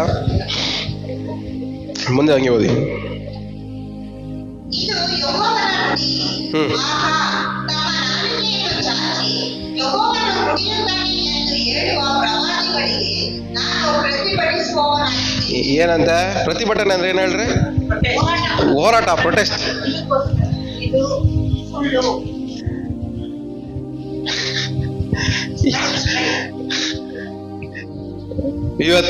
ಇವತ್ತಿಂದ ನಮ್ಮ ಸಭೆಯಲ್ಲಿ ಎಷ್ಟು ಜನರಿಗೆ ವಿರುದ್ಧವಾಗಿ ದೇವ್ರು ಹೋರಾಟ ಮಾಡ್ತಾರ ಗೊತ್ತಿಲ್ಲ, ಪ್ರತಿಭಟನೆ ಮಾಡ್ತಾರ ಗೊತ್ತಿಲ್ಲ. ಏನ ಪ್ರತಿಭಟನೆ ಮಾಡ್ತಾರಂತ ದೇವ್ರು? ಕದ್ದು ಹೇಳೋದು, ಕಾಪಿ ಹೊಡೆಯೋದು, ಇವ್ರಿಗೆಲ್ಲ ಇವ್ರಿಗೆ ವಿರುದ್ಧವಾಗಿ ದೇವ್ರು ಏನ್ ಮಾಡ್ತಾರಂತೆ, ಪ್ರತಿಭಟನೆ ನಿಂತ್ಕೊಂತಾರಂತೆ. ಧಿಕ್ಕಾರ ಧಿಕ್ಕಾರ.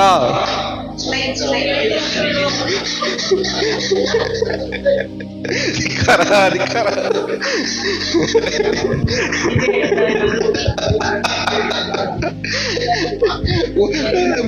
ನಿಂತ್ಕೊಂಡು ಹೋರಾಟ ಮಾಡಕ್ ಸ್ಟಾರ್ಟ್ ಮಾಡಿದ್ರೆ ನಿಮ್ ಕತೆ ಏನಾಗ್ಬೇಕು ಹೇಳ್ರಿ?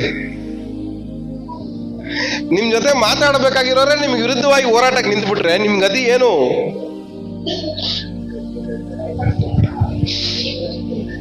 ಮುಂದೆ ಹಂಗೆ ಓದಿ.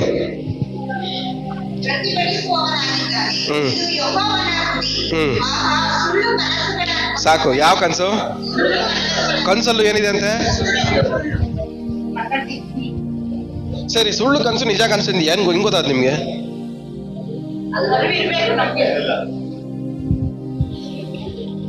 ನೀವು ಬೈಬಲ್ ಕೈಯಲ್ಲಿ ಇಟ್ಕೊಂಡು ಅನ್ಯ ಭಾಷೆ ಮಾತಾಡಿದ ತಕ್ಷಣ ನಿಂಗೆ ಬರೋ ಕನ್ಸಲ್ಲ ನಿಜ ಕನ್ಸು ಅಂತ ಹೇಳಿದ್ರೆ ಸುಳ್ಳು. ಬೈಬಲ್ ಕೈಯಲ್ಲಿ ಇಟ್ಕೊಂಡು ಬಾಯಲ್ಲಿ ಅನ್ಯ ಭಾಷೆ ಬಂದಿದ ತಕ್ಷಣ ನಮ್ ಕನ್ಸುಗಳೆಲ್ಲ ನಿಜ ಕನ್ಸು ಅಲ್ಲ.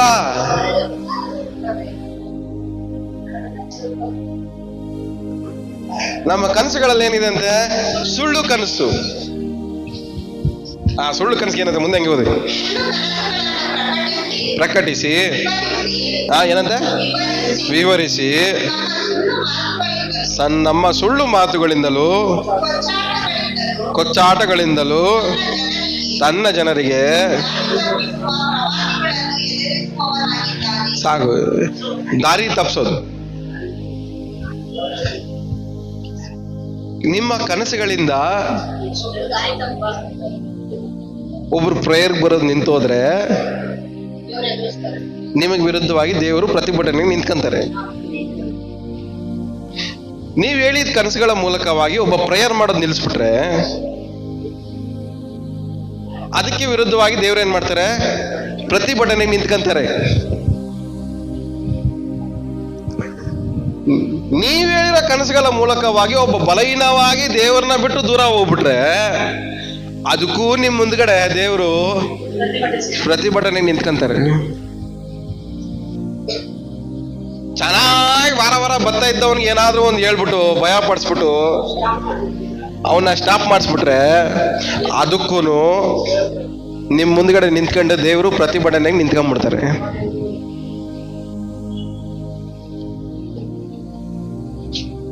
ಚೆನ್ನಾಗಿದ್ದಾನಲ್ಲ ಹಾಳು ಮಾಡ್ತೀರಾ ಹೇಳಿ, ಏನೋ ಒಂದು ಹೇಳಿ. ಹಾ,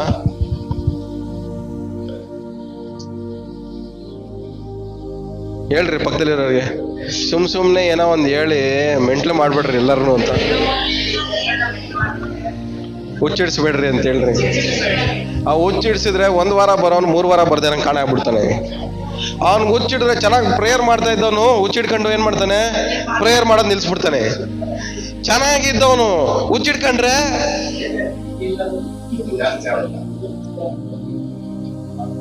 ಏನಕ್ಕೆ ಬರ್ಬೇಕು, ದೇವ್ರು ನನ್ನ ಹತ್ರನೇ ಮಾತಾಡ್ತಾರೆ ಅಂತ ಮನೇಲಿ ಕೂತಿರ್ತಾನೆ. ಈ ಹುಚ್ಚಿಡ್ದವ್ರವರೆಲ್ಲ ಮಾಡುವಂತ ಚೇಷ್ಟೆಗಳು ಇವಲ್ಲ.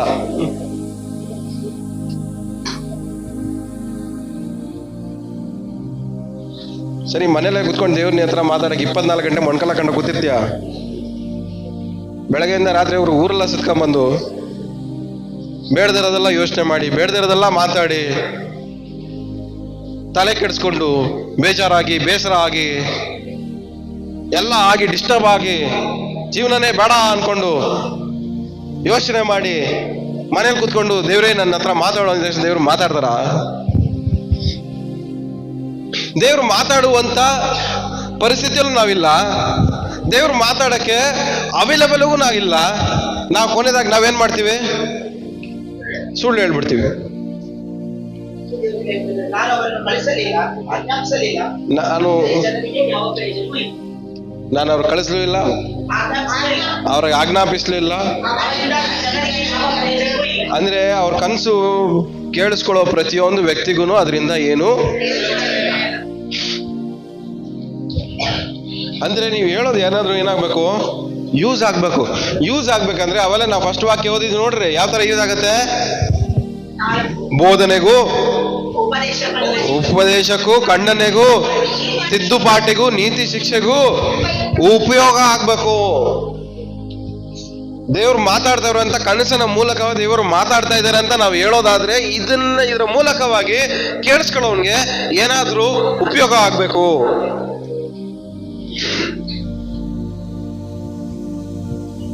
ಬಿಟ್ಟು ವಾರ ಬಿಟ್ಟು ಚರ್ಚಿಗೆ ಬರೋನು ಏನಾಗ್ಬೇಕಂಡ್ರೆ, ನೀವು ದರ್ಶನ ದೇವ್ರಿಗೆ ನಾನು ತೋರಿಸಿರು ಅಂತ ಅಷ್ಟೇ ವಾರ ಬಿಟ್ಟು ಬರೋನು ಏನಾಗ್ಬೇಕಂಡ್ರೆ, ವಾರ ಬರೋನ್ ಆಗ್ಬೇಕು.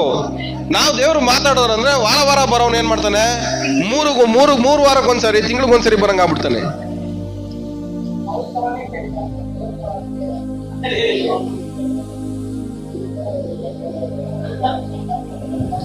ಅದಕ್ಕೆ ನಾನು ಜಾಸ್ತಿ ನಿಮ್ಮನ್ನ ಎಂಟರ್ಟೈನ್ ಮಾಡಲ್ಲ, ನನ್ನ ಮಾತು ಕೇಳಿಸ್ಕೊಳಕ್ಕೆ. ನನ್ನ ಮಾತುಗಳಿಗೆ ನೀವು ಜಾಸ್ತಿ ಅಡಿಕ್ಟ್ ಆಗ್ಬಾರ್ದು.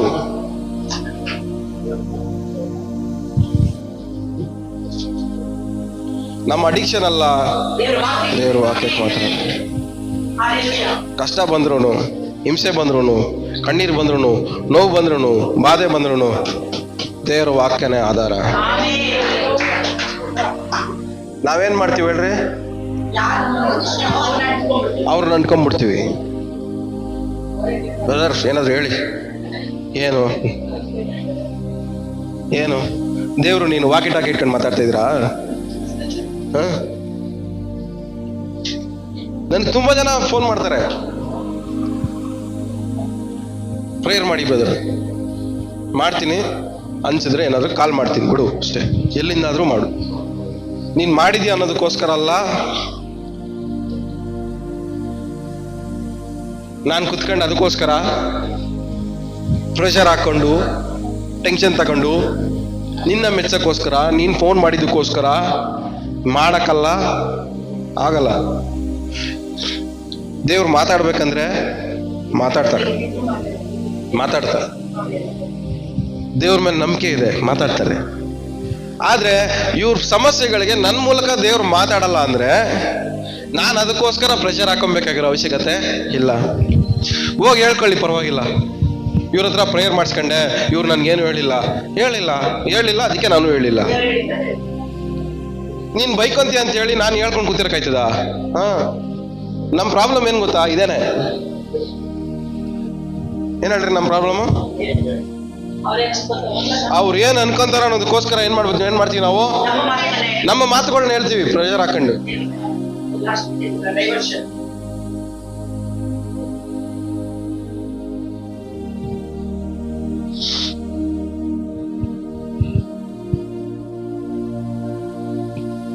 ತುಂಬಾ ಜನ ಮಾಡ್ತಾನೆ ಇರ್ತಾರೆ ಫೋನು,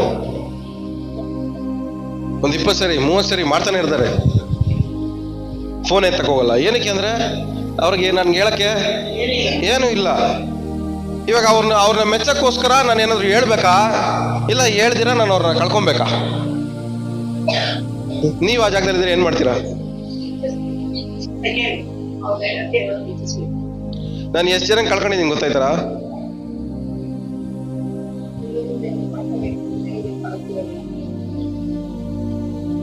ಹೇಳಕ್ ಏನೂ ಇಲ್ಲ.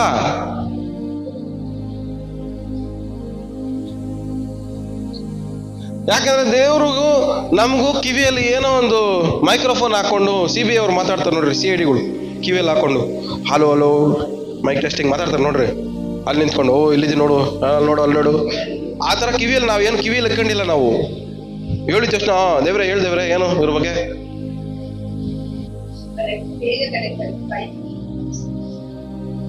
ಹೇಳ್ರಿ, ಕಿವಿಯಲ್ಲಿ ಇಟ್ಕೊಳ್ಳಿ ಎಲ್ಲ ಹಿಂಗೆ.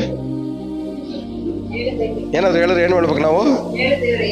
ದೇವ್ರೆ ಓ ರೀ ಕಲ ಬರಬಲ್ಲ ಹೇಳ್ದೇವ್ರೆ.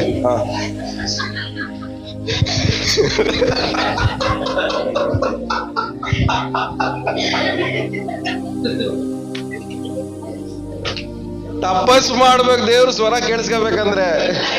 ಅಯ್ಯೋ ರೋಡಲ್ಲಿ ಬಿದ್ದಿರೋದಲ್ಲ, ಸಂಡೆ ಬಜಾರಲ್ಲಿ ಸಿಗ್ತಾವ ನೋಡ್ರಿ, 10 ರೂಪಾಯಿ ಅಂತ ತಗೊಂಡಿದ ತಕ್ಷಣ ಹಂಗೆ ಕಿತ್ಕೊಂಡು ಹೋಗ್ಬಿಡಕ್ಕೆ. ದೇವ್ರ ಸ್ವರ ಕೇಳಿಸ್ಕೊಬೇಕಂದ್ರೆ ತಪಸ್ ಮಾಡ್ಬೇಕು. ಅಷ್ಟೊಂದು ಈಸಿಯಾಗಿ ದೇವ್ರ ಸ್ವರ ಕಿವಿಯಲ್ಲಿ ಕೇಳಿಸ್ಕೊಳ್ಳೋದೇ ಇಲ್ಲ. ದೇವರ ಮಾತು ತುಂಬಾ ಬೆಲೆಯುಳ್ಳದ್ದು, ಅಮೂಲ್ಯವಾದದ್ದು, ವೆರಿ ಎಕ್ಸ್ಪೆನ್ಸಿವ್. ಸಾಮ್ಯತೆ ಒಂದು ಹೇಳ್ತಾನೆ ನೋಡ್ರಿ ಸ್ವಾಮಿ. ಒಂದು ಸಾಮ್ಯತೆ ಏನಂದ್ರೆ, ಒಬ್ಬ ಹೋಗಿ ಭೂಮಿಯಲ್ಲಿ ಅಗಿತಾ ಇದ್ದಂತೆ. ಆಗದಾಗ ಒಳಗಡೆ ಏನ್ ಸಿಕ್ತಂತ ಅವನಿಗೆ? ಒಂದು ಟ್ರೆಜರ್ ಸಿಕ್ತಂತೆ, ನಿಧಿ ಸಿಕ್ತಂತೆ. ಆ ನಿಧಿ ಸಿಕ್ಕಿದ್ದನ್ನ ಏನ್ ಮಾಡ್ದಂತೆ? ವಾಪಸ್ಸು ಅಗ್ದ್ಬಿಟ್ಟು ಮತ್ತೆ ಅಲ್ಲೇ ಬಚ್ಚಿಟ್ಬಿಟ್ಟು ಮನೆಗೆ ಹೋದಂತೆ. ಮನೆಗೆ ಹೋದ್ಮೇಲೆ ಏನ್ ಮಾಡ್ದಂತೆ? ಫುಲ್ಲು ಅವನಿಗಿರೋದನ್ನೆಲ್ಲ ಮಾರ್ಬಿಟ್ಟು ಹೋಗ ಜಮೀನ್ ಖರೀದಿ ಮಾಡ್ದಂತೆ. ಆಮೇಲೆ ಅವನಿಗೆ ಏನಾಯ್ತು? ಮುಂಚೆಗಿಂತ ತುಂಬಾ ರಿಚ್ ಆದ. ಇವಾಗ ಈ ಕಥೆಯ ಸಾರಾಂಶ ಏನು?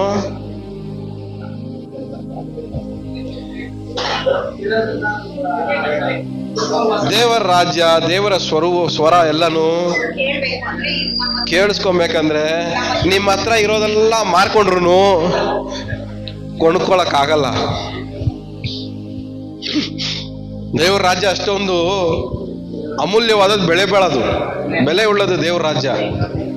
ಇನ್ನೊಂದ್ ಕಡೆ ಇನ್ನೊಂದು ಸಾಮ್ಯತೆ ಹೇಳ್ತಾರೆ ನೋಡ್ರಿ, ಮುತ್ತುಗಳು. ಒಬ್ಬರ ಹತ್ರ ಮುತ್ತುಗಳು ಇತ್ತಂತೆ ಫುಲ್ಲು, ಇನ್ನೊಬ್ಬನ ಹತ್ರ ಇನ್ನೊಂದು ಮುತ್ತೆ ಒಂದೇ ಇತ್ತಂತೆ. ಅದು ನೋಡಿದ ತಕ್ಷಣ ನೀವು ಏನರ್ಥ ಆಯ್ತು? ನನ್ನ ಹತ್ರ ಇರೋ ಅಷ್ಟು ಮುತ್ತುಗಳಿಗಿಂತ ಇದು ಶ್ರೇಷ್ಠವಾದದ್ದು, ಬಹು ಬೆಲೆ ಉಳ್ಳದ್ದು ಅಂತ. ಇದಕ್ಕೆ ಇವನೇನ್ ಮಾಡ್ದಂತೆ?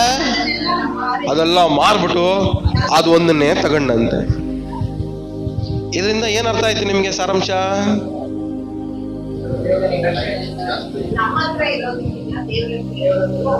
ಅಂದ್ರೆ ದೇವರ ಸ್ವರವನ್ನ ಕೇಳಿಸ್ಕೊಳ್ಳೋದು ಅಂದ್ರೆ ಅಷ್ಟೊಂದು ಈಸಿ ಅಲ್ಲ, ತುಂಬಾ ಎಕ್ಸ್ಪೆನ್ಸಿವ್. ದೇವರ ಸ್ವರವನ್ನ ಕೇಳಿಸ್ಕೊಳ್ಳೋದು ತುಂಬಾ ತುಂಬಾ ಎಕ್ಸ್ಪೆನ್ಸಿವ್.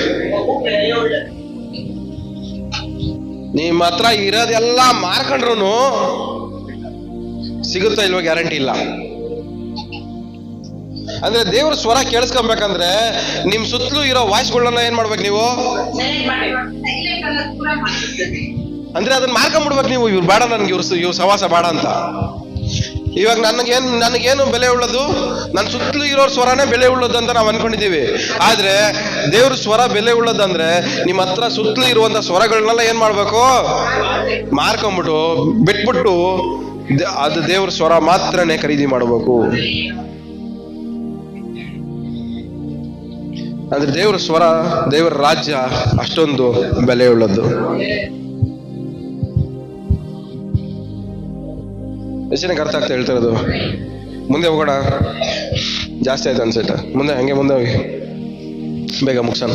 ನಾನು ಅವರನ್ನು ಕಳಿಸ್ಲಿಲ್ಲ, ಆಜ್ಞಾಪಿಸಲಿಲ್ಲ. ಅವರಿಂದ ಈ ಜನರಿಗೆ ಹಾ ಯಾವ ಪ್ರಯೋಜನವೂ ಆಗಲಿಲ್ಲ. ಹಾ. ಇದು ಯೆಹೋವನ ನುಡಿ. ಸಾಕು.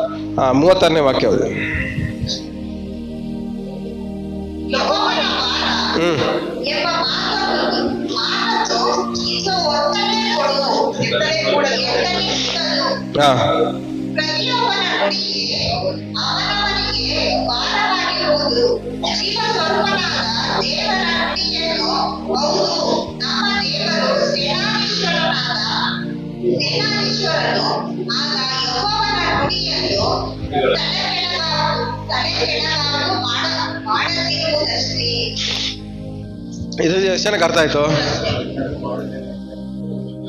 ಇದರಿಂದ ನಿಮ್ಗೆ ಏನ್ ಅರ್ಥ ಆಯ್ತು ಹೇಳ್ರಿ? ದೇವ್ರು ಹೇಳ್ತಾ ಇದಾರೆ ಅಂತ ಇನ್ಮೇಲೆ ಬಾಯಿಂದ ಏನ್ ಮಾಡ್ಬಿಡೋದಂತೆ? ಎತ್ತಲೇಬಾರ್ದು. ಏನಕ್ಕೆ?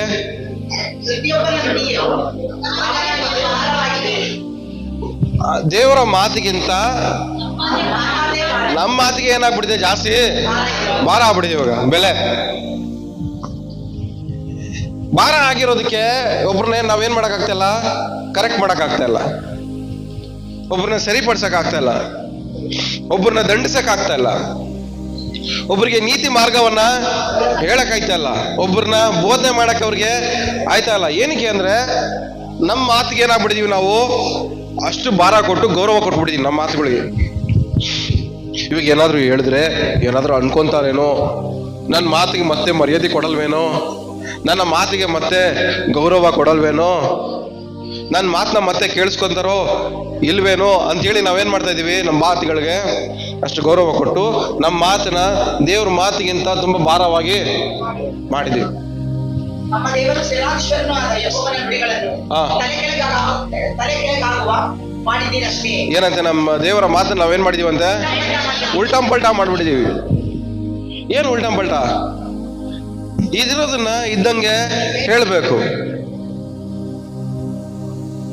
ಇರೋದನ್ನ ಇದ್ದಂಗೆ ಹೇಳ್ಬೇಕು.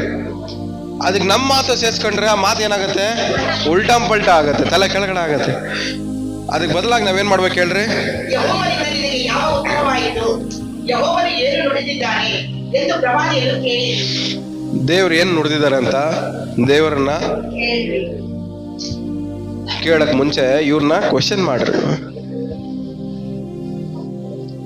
ಅದೇ ಹೇಳ್ತಾರದು. ಇದೆಲ್ಲ ರಿಸ್ಕ್ ತುಂಬಾ. ಈ ಕನ್ಸು ಮೂಲಕ ದೇವ್ರು ಮಾತಾಡ್ತಾವ್ರೆ ಅನ್ನೋದು, ದರ್ಶನದ ಮೂಲಕ ದೇವ್ರು ಮಾತಾಡ್ತಾರೆ ಅನ್ನೋದು, ದೇವ್ರು ನನ್ನ ಸಂಗಡ ಮಾತಾಡ್ತಾ ಇದಾರೆ ಅನ್ನೋರು, ಇದೆಲ್ಲ ತುಂಬಾ ರಿಸ್ಕ್. ಯಾಕೆಂದ್ರೆ ಇವ್ರ ಕಂಟೆಂಟು, ಇವ್ರ ಹಿಂದ್ಗಡೆ ಇರೋ ಸೋರ್ಸು ಏನಂತ ನಮ್ಮ ಕೈಯಲ್ಲಿ ಕಂಡಿಡಿಯಕ್ಕೆ ಆಗಲ್ಲ. ತುಂಬಾ ರಿಸ್ಕು. ಅದಕ್ಕೆ ಬದಲಾಗಿ ನಾವ್ ಏನಾಗ್ಬೇಕು ಹೇಳ್ರಿ? ದೇವರ ವಾಕ್ಯದಲ್ಲಿ ಆಧಾರವಾಗ್ಬೇಕು. ಮೊದಲು ದೇವರ ವಾಕ್ಯದ ಮೇಲೆ ಆಧಾರ ಪಡ್ರಿ. ದೇವರ ವಾಕ್ಯಕ್ಕೆ ನೀವೇನ್ ಮಾಡ್ಬೇಕು? ಫಸ್ಟು ಗೌರವ ಕೊಡ್ರಿ, ಮರ್ಯಾದೆ ಕೊಡ್ರಿ, ಸನ್ಮಾನಿಸಿ.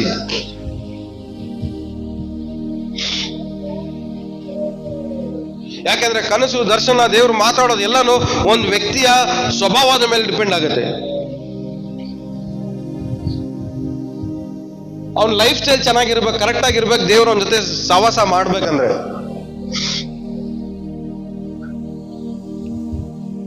ಸೊ ಕನ್ಸಲ್ಲೂ ಸುಳ್ಳಿದೆ, ಅವ್ರು ಮಾಡೋ ಯೋಚನೆಗಳಲ್ಲೂ ಏನಿದೆ? ಸುಳ್ಳಿದೆ. ಅವ್ರ ಮಾತಲ್ಲೂ ಸುಳ್ಳಿದೆ.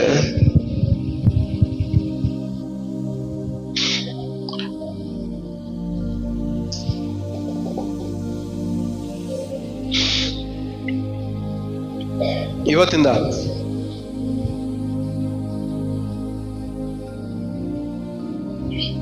ದೇವರು ನಮ್ಮ ಸಂಗಡ ಮಾತಾಡಕ್ಕೆ ನಮ್ಮನ್ನೇ ನಾವು ಯೋಗ್ಯರಾಗಿ ಮಾರ್ಪಾಡಿಸ್ಕೊಳ್ಳೋಣ. ಹಲ್ಲೆಲೂಯಾ. ನಮಗೆ ಮನುಷ್ಯರ ಮಾತಿಗಿಂತ ದೇವರ ಮಾತೆ ಪ್ರಾಮುಖ್ಯ. ಮನುಷ್ಯರು ನಮ್ಮನ್ನು ಆಧರಿಸ್ತಾರೋ ಇಲ್ವೋ, ದೇವರು ನಮ್ಮನ್ನು ಆಧರಿಸ್ತಾರೆ. ಮನುಷ್ಯರು ನಮ್ಮನ್ನು ಕಣ್ಣೀರು ಒರೆಸ್ತಾರೋ ಇಲ್ವೋ, ದೇವರು ನಮ್ಮ ಕಣ್ಣೀರನ್ನು ಒರೆಸ್ತಾರೆ. ಮನುಷ್ಯರು ನಮ್ಮ ಕೈ ಹಿಡಿತಾರೋ ಇಲ್ವೋ, ಆದರೆ ದೇವರು ನಮ್ಮನ್ನು ಕೈ ಹಿಡಿತಾರೆ. ಆದರೆ ದೇವರ ಸ್ವರವನ್ನು ಕೇಳಿಸ್ಕೊಳ್ಳೋದನ್ನ ನೀವು ಕಲಿಯೋದನ್ನ ಕಲ್ತಿರಬೇಕು. ಹಲ್ಲೆಲೂಯಾ. ಇದು ದೇವರ ಸ್ವರ ಅಂತ ಯಾವಾಗ ಹೆಂಗ್ ಗೊತ್ತಾಗತ್ತೆ? ಬರೆಯಲ್ಪಟ್ಟಂತ ದೇವರ ಪ್ರೇರಿತವಾದ ದೇವರ ವಾಕ್ಯವನ್ನ ಇದೇ ಅರ್ಥ ಮಾಡ್ಕೊಂಡಾಗ ಮಾತ್ರನೇ ದೇವ್ರು ಮಾತಾಡ್ತಿದ್ದಾರೆ ಅಂತ ನಿಮ್ಗೆ ಅರ್ಥ ಆಗೋದು. ಆದ್ರೆ ನೀವು ಬೈಬಲ್ ಓದಲ್ಲ, ಬೈಬಲ್ ಧ್ಯಾನ ಮಾಡಲ್ಲ, ಬೈಬಲ್ನ ಕೇಳಿಸ್ಕೊಳ್ಳಲ್ಲ, ವಾಕ್ಯನ ಕೇಳಿಸ್ಕೊಳ್ಳಲ್ಲ, ವಾಕ್ಯನ ಧ್ಯಾನ ಮಾಡಲ್ಲ, ಪ್ರಾರ್ಥನೆಗಳಿಗೆ ಬರಲ್ಲ, ಆದ್ರೆ ದೇವ್ರು ಮಾತ್ರ ನಿಮ್ ಸಂಗಡ ಮಾತಾಡ್ಬೇಕಂದ್ರೆ ಆಗಲ್ಲ. ಯಾಕಂದ್ರೆ ನಿಮ್ಗಳಿಗೆ ದೇವರ ಸ್ವರವನ್ನ ಕೇಳಿಸ್ಕೊಳ್ಳುವಂತ, ಕಿವಿಯಲ್ಲಿ ಕೇಳಿಸ್ಕೊಳ್ಳುವಂತ ಅಭ್ಯಾಸ ನಿಮಗೆ ಇಲ್ಲ. ಇವತ್ತಿಂದ ದೇವರ ಸ್ವರವನ್ನ ಕೇಳಿಸ್ಕೊಳ್ಳುವಂತ ಅಭ್ಯಾಸ ಮಾಡ್ಕೊಳ್ಳೋಣ. ಎಷ್ಟು ಜನ ನಂಬ್ತಾ ಇದ್ದೀರಾ? ಇವತ್ತಿಂದ ದೇವರ ಸ್ವರವನ್ನ ಕೇಳಿಸ್ಕೊಳ್ಳೋ ಅಭ್ಯಾಸ ಮಾಡೋಣ. ಎಲ್ಲ ಬೈಬಲ್ ಕೈ ಇಟ್ಕೊಂಡು ಹೇಳ್ರಿ, ಯೇಸು ನಾಮದಲ್ಲಿ ಇವತ್ತಿಂದ ದೇವರ ಸ್ವರವನ್ನ ಕೇಳಿಸ್ಕೊಳ್ಳುವಂತ ಅಭ್ಯಾಸ ನಾವು ಮಾಡ್ಕೊಂತೀವಿ.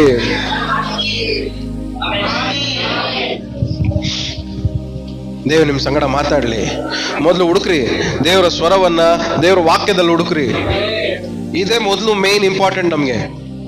ದೇವರ ಸ್ವರವನ್ನ ದೇವರ ವಾಕ್ಯದಲ್ಲಿ ಹುಡುಕೋದೇ ನಮಗೆ ಪ್ರಾಮುಖ್ಯವಾದ ವಿಷಯ. ಅದಾದ್ಮೇಲೆ ಕನಸು, ಅದಾದ್ಮೇಲೆ ದರ್ಶನ, ಅದಾದ್ಮೇಲೆ ಪ್ರತ್ಯಕ್ಷವಾಗಿರೋದು, ಅದೆಲ್ಲ ಆಮೇಲೆ ಬರೋದು. ಫಸ್ಟ್ ದೇವರ ರಾಜ್ಯವನ್ನ, ನೀತಿಯನ್ನ ದೇವರ ವಾಕ್ಯದಲ್ಲಿ ಹುಡುಕ್ರಿ. ಆಮೇಲೆ ಬೇರೆ ಎಲ್ಲಾನು ಸಿಗುತ್ತೆ ಅದ್ರ ಜೊತೆಗೆ. ಹಲ್ಲೆಲೂಯಾ. ಸೊ ಇವತ್ತು ನಾವೆಲ್ಲ ಇರೋ ಜಾಗದಲ್ಲಿ ಎದ್ದು ನಿಂತ್ಕೊಳ್ಳೋಣ. ಎಲ್ಲ ಅರಿಕೆ ಮಾಡಿ, ದೇವರೇ ನಿನ್ನ ವಾಕ್ಯದ ಮೂಲಕ ನನ್ನ ಸಂಗಡ ಮಾತಾಡು. ಇವತ್ತಿಂದ ನನ್ನ ಸಮಸ್ಯೆ, ಆರ್ಥಿಕ ಸಮಸ್ಯೆ ಇದೆ ಸ್ವಾಮಿ, ನಿನ್ನ ವಾಕ್ಯದ ಮೂಲಕ ನನ್ನ ಸಂಗಡ ಮಾತಾಡು. ಕನಸುಗಳ ಮೂಲಕ ಬೇಡ ಸ್ವಾಮಿ, ದರ್ಶನಗಳ ಮೂಲಕ ಬೇಡ, ಡೈರೆಕ್ಟಾಗೂ ಬೇಡ, ನಿನ್ನ ವಾಕ್ಯದ ಮೂಲಕ ನನಗೆ ಮಾತಾಡು ಸ್ವಾಮಿ. ನಿನ್ನ ವಾಕ್ಯ ಜೀವ ಉಳ್ಳದೆಂಬುದಾಗಿ ನಂಬ್ತಾ ಇದ್ದೇನೆ. ನಿನ್ನ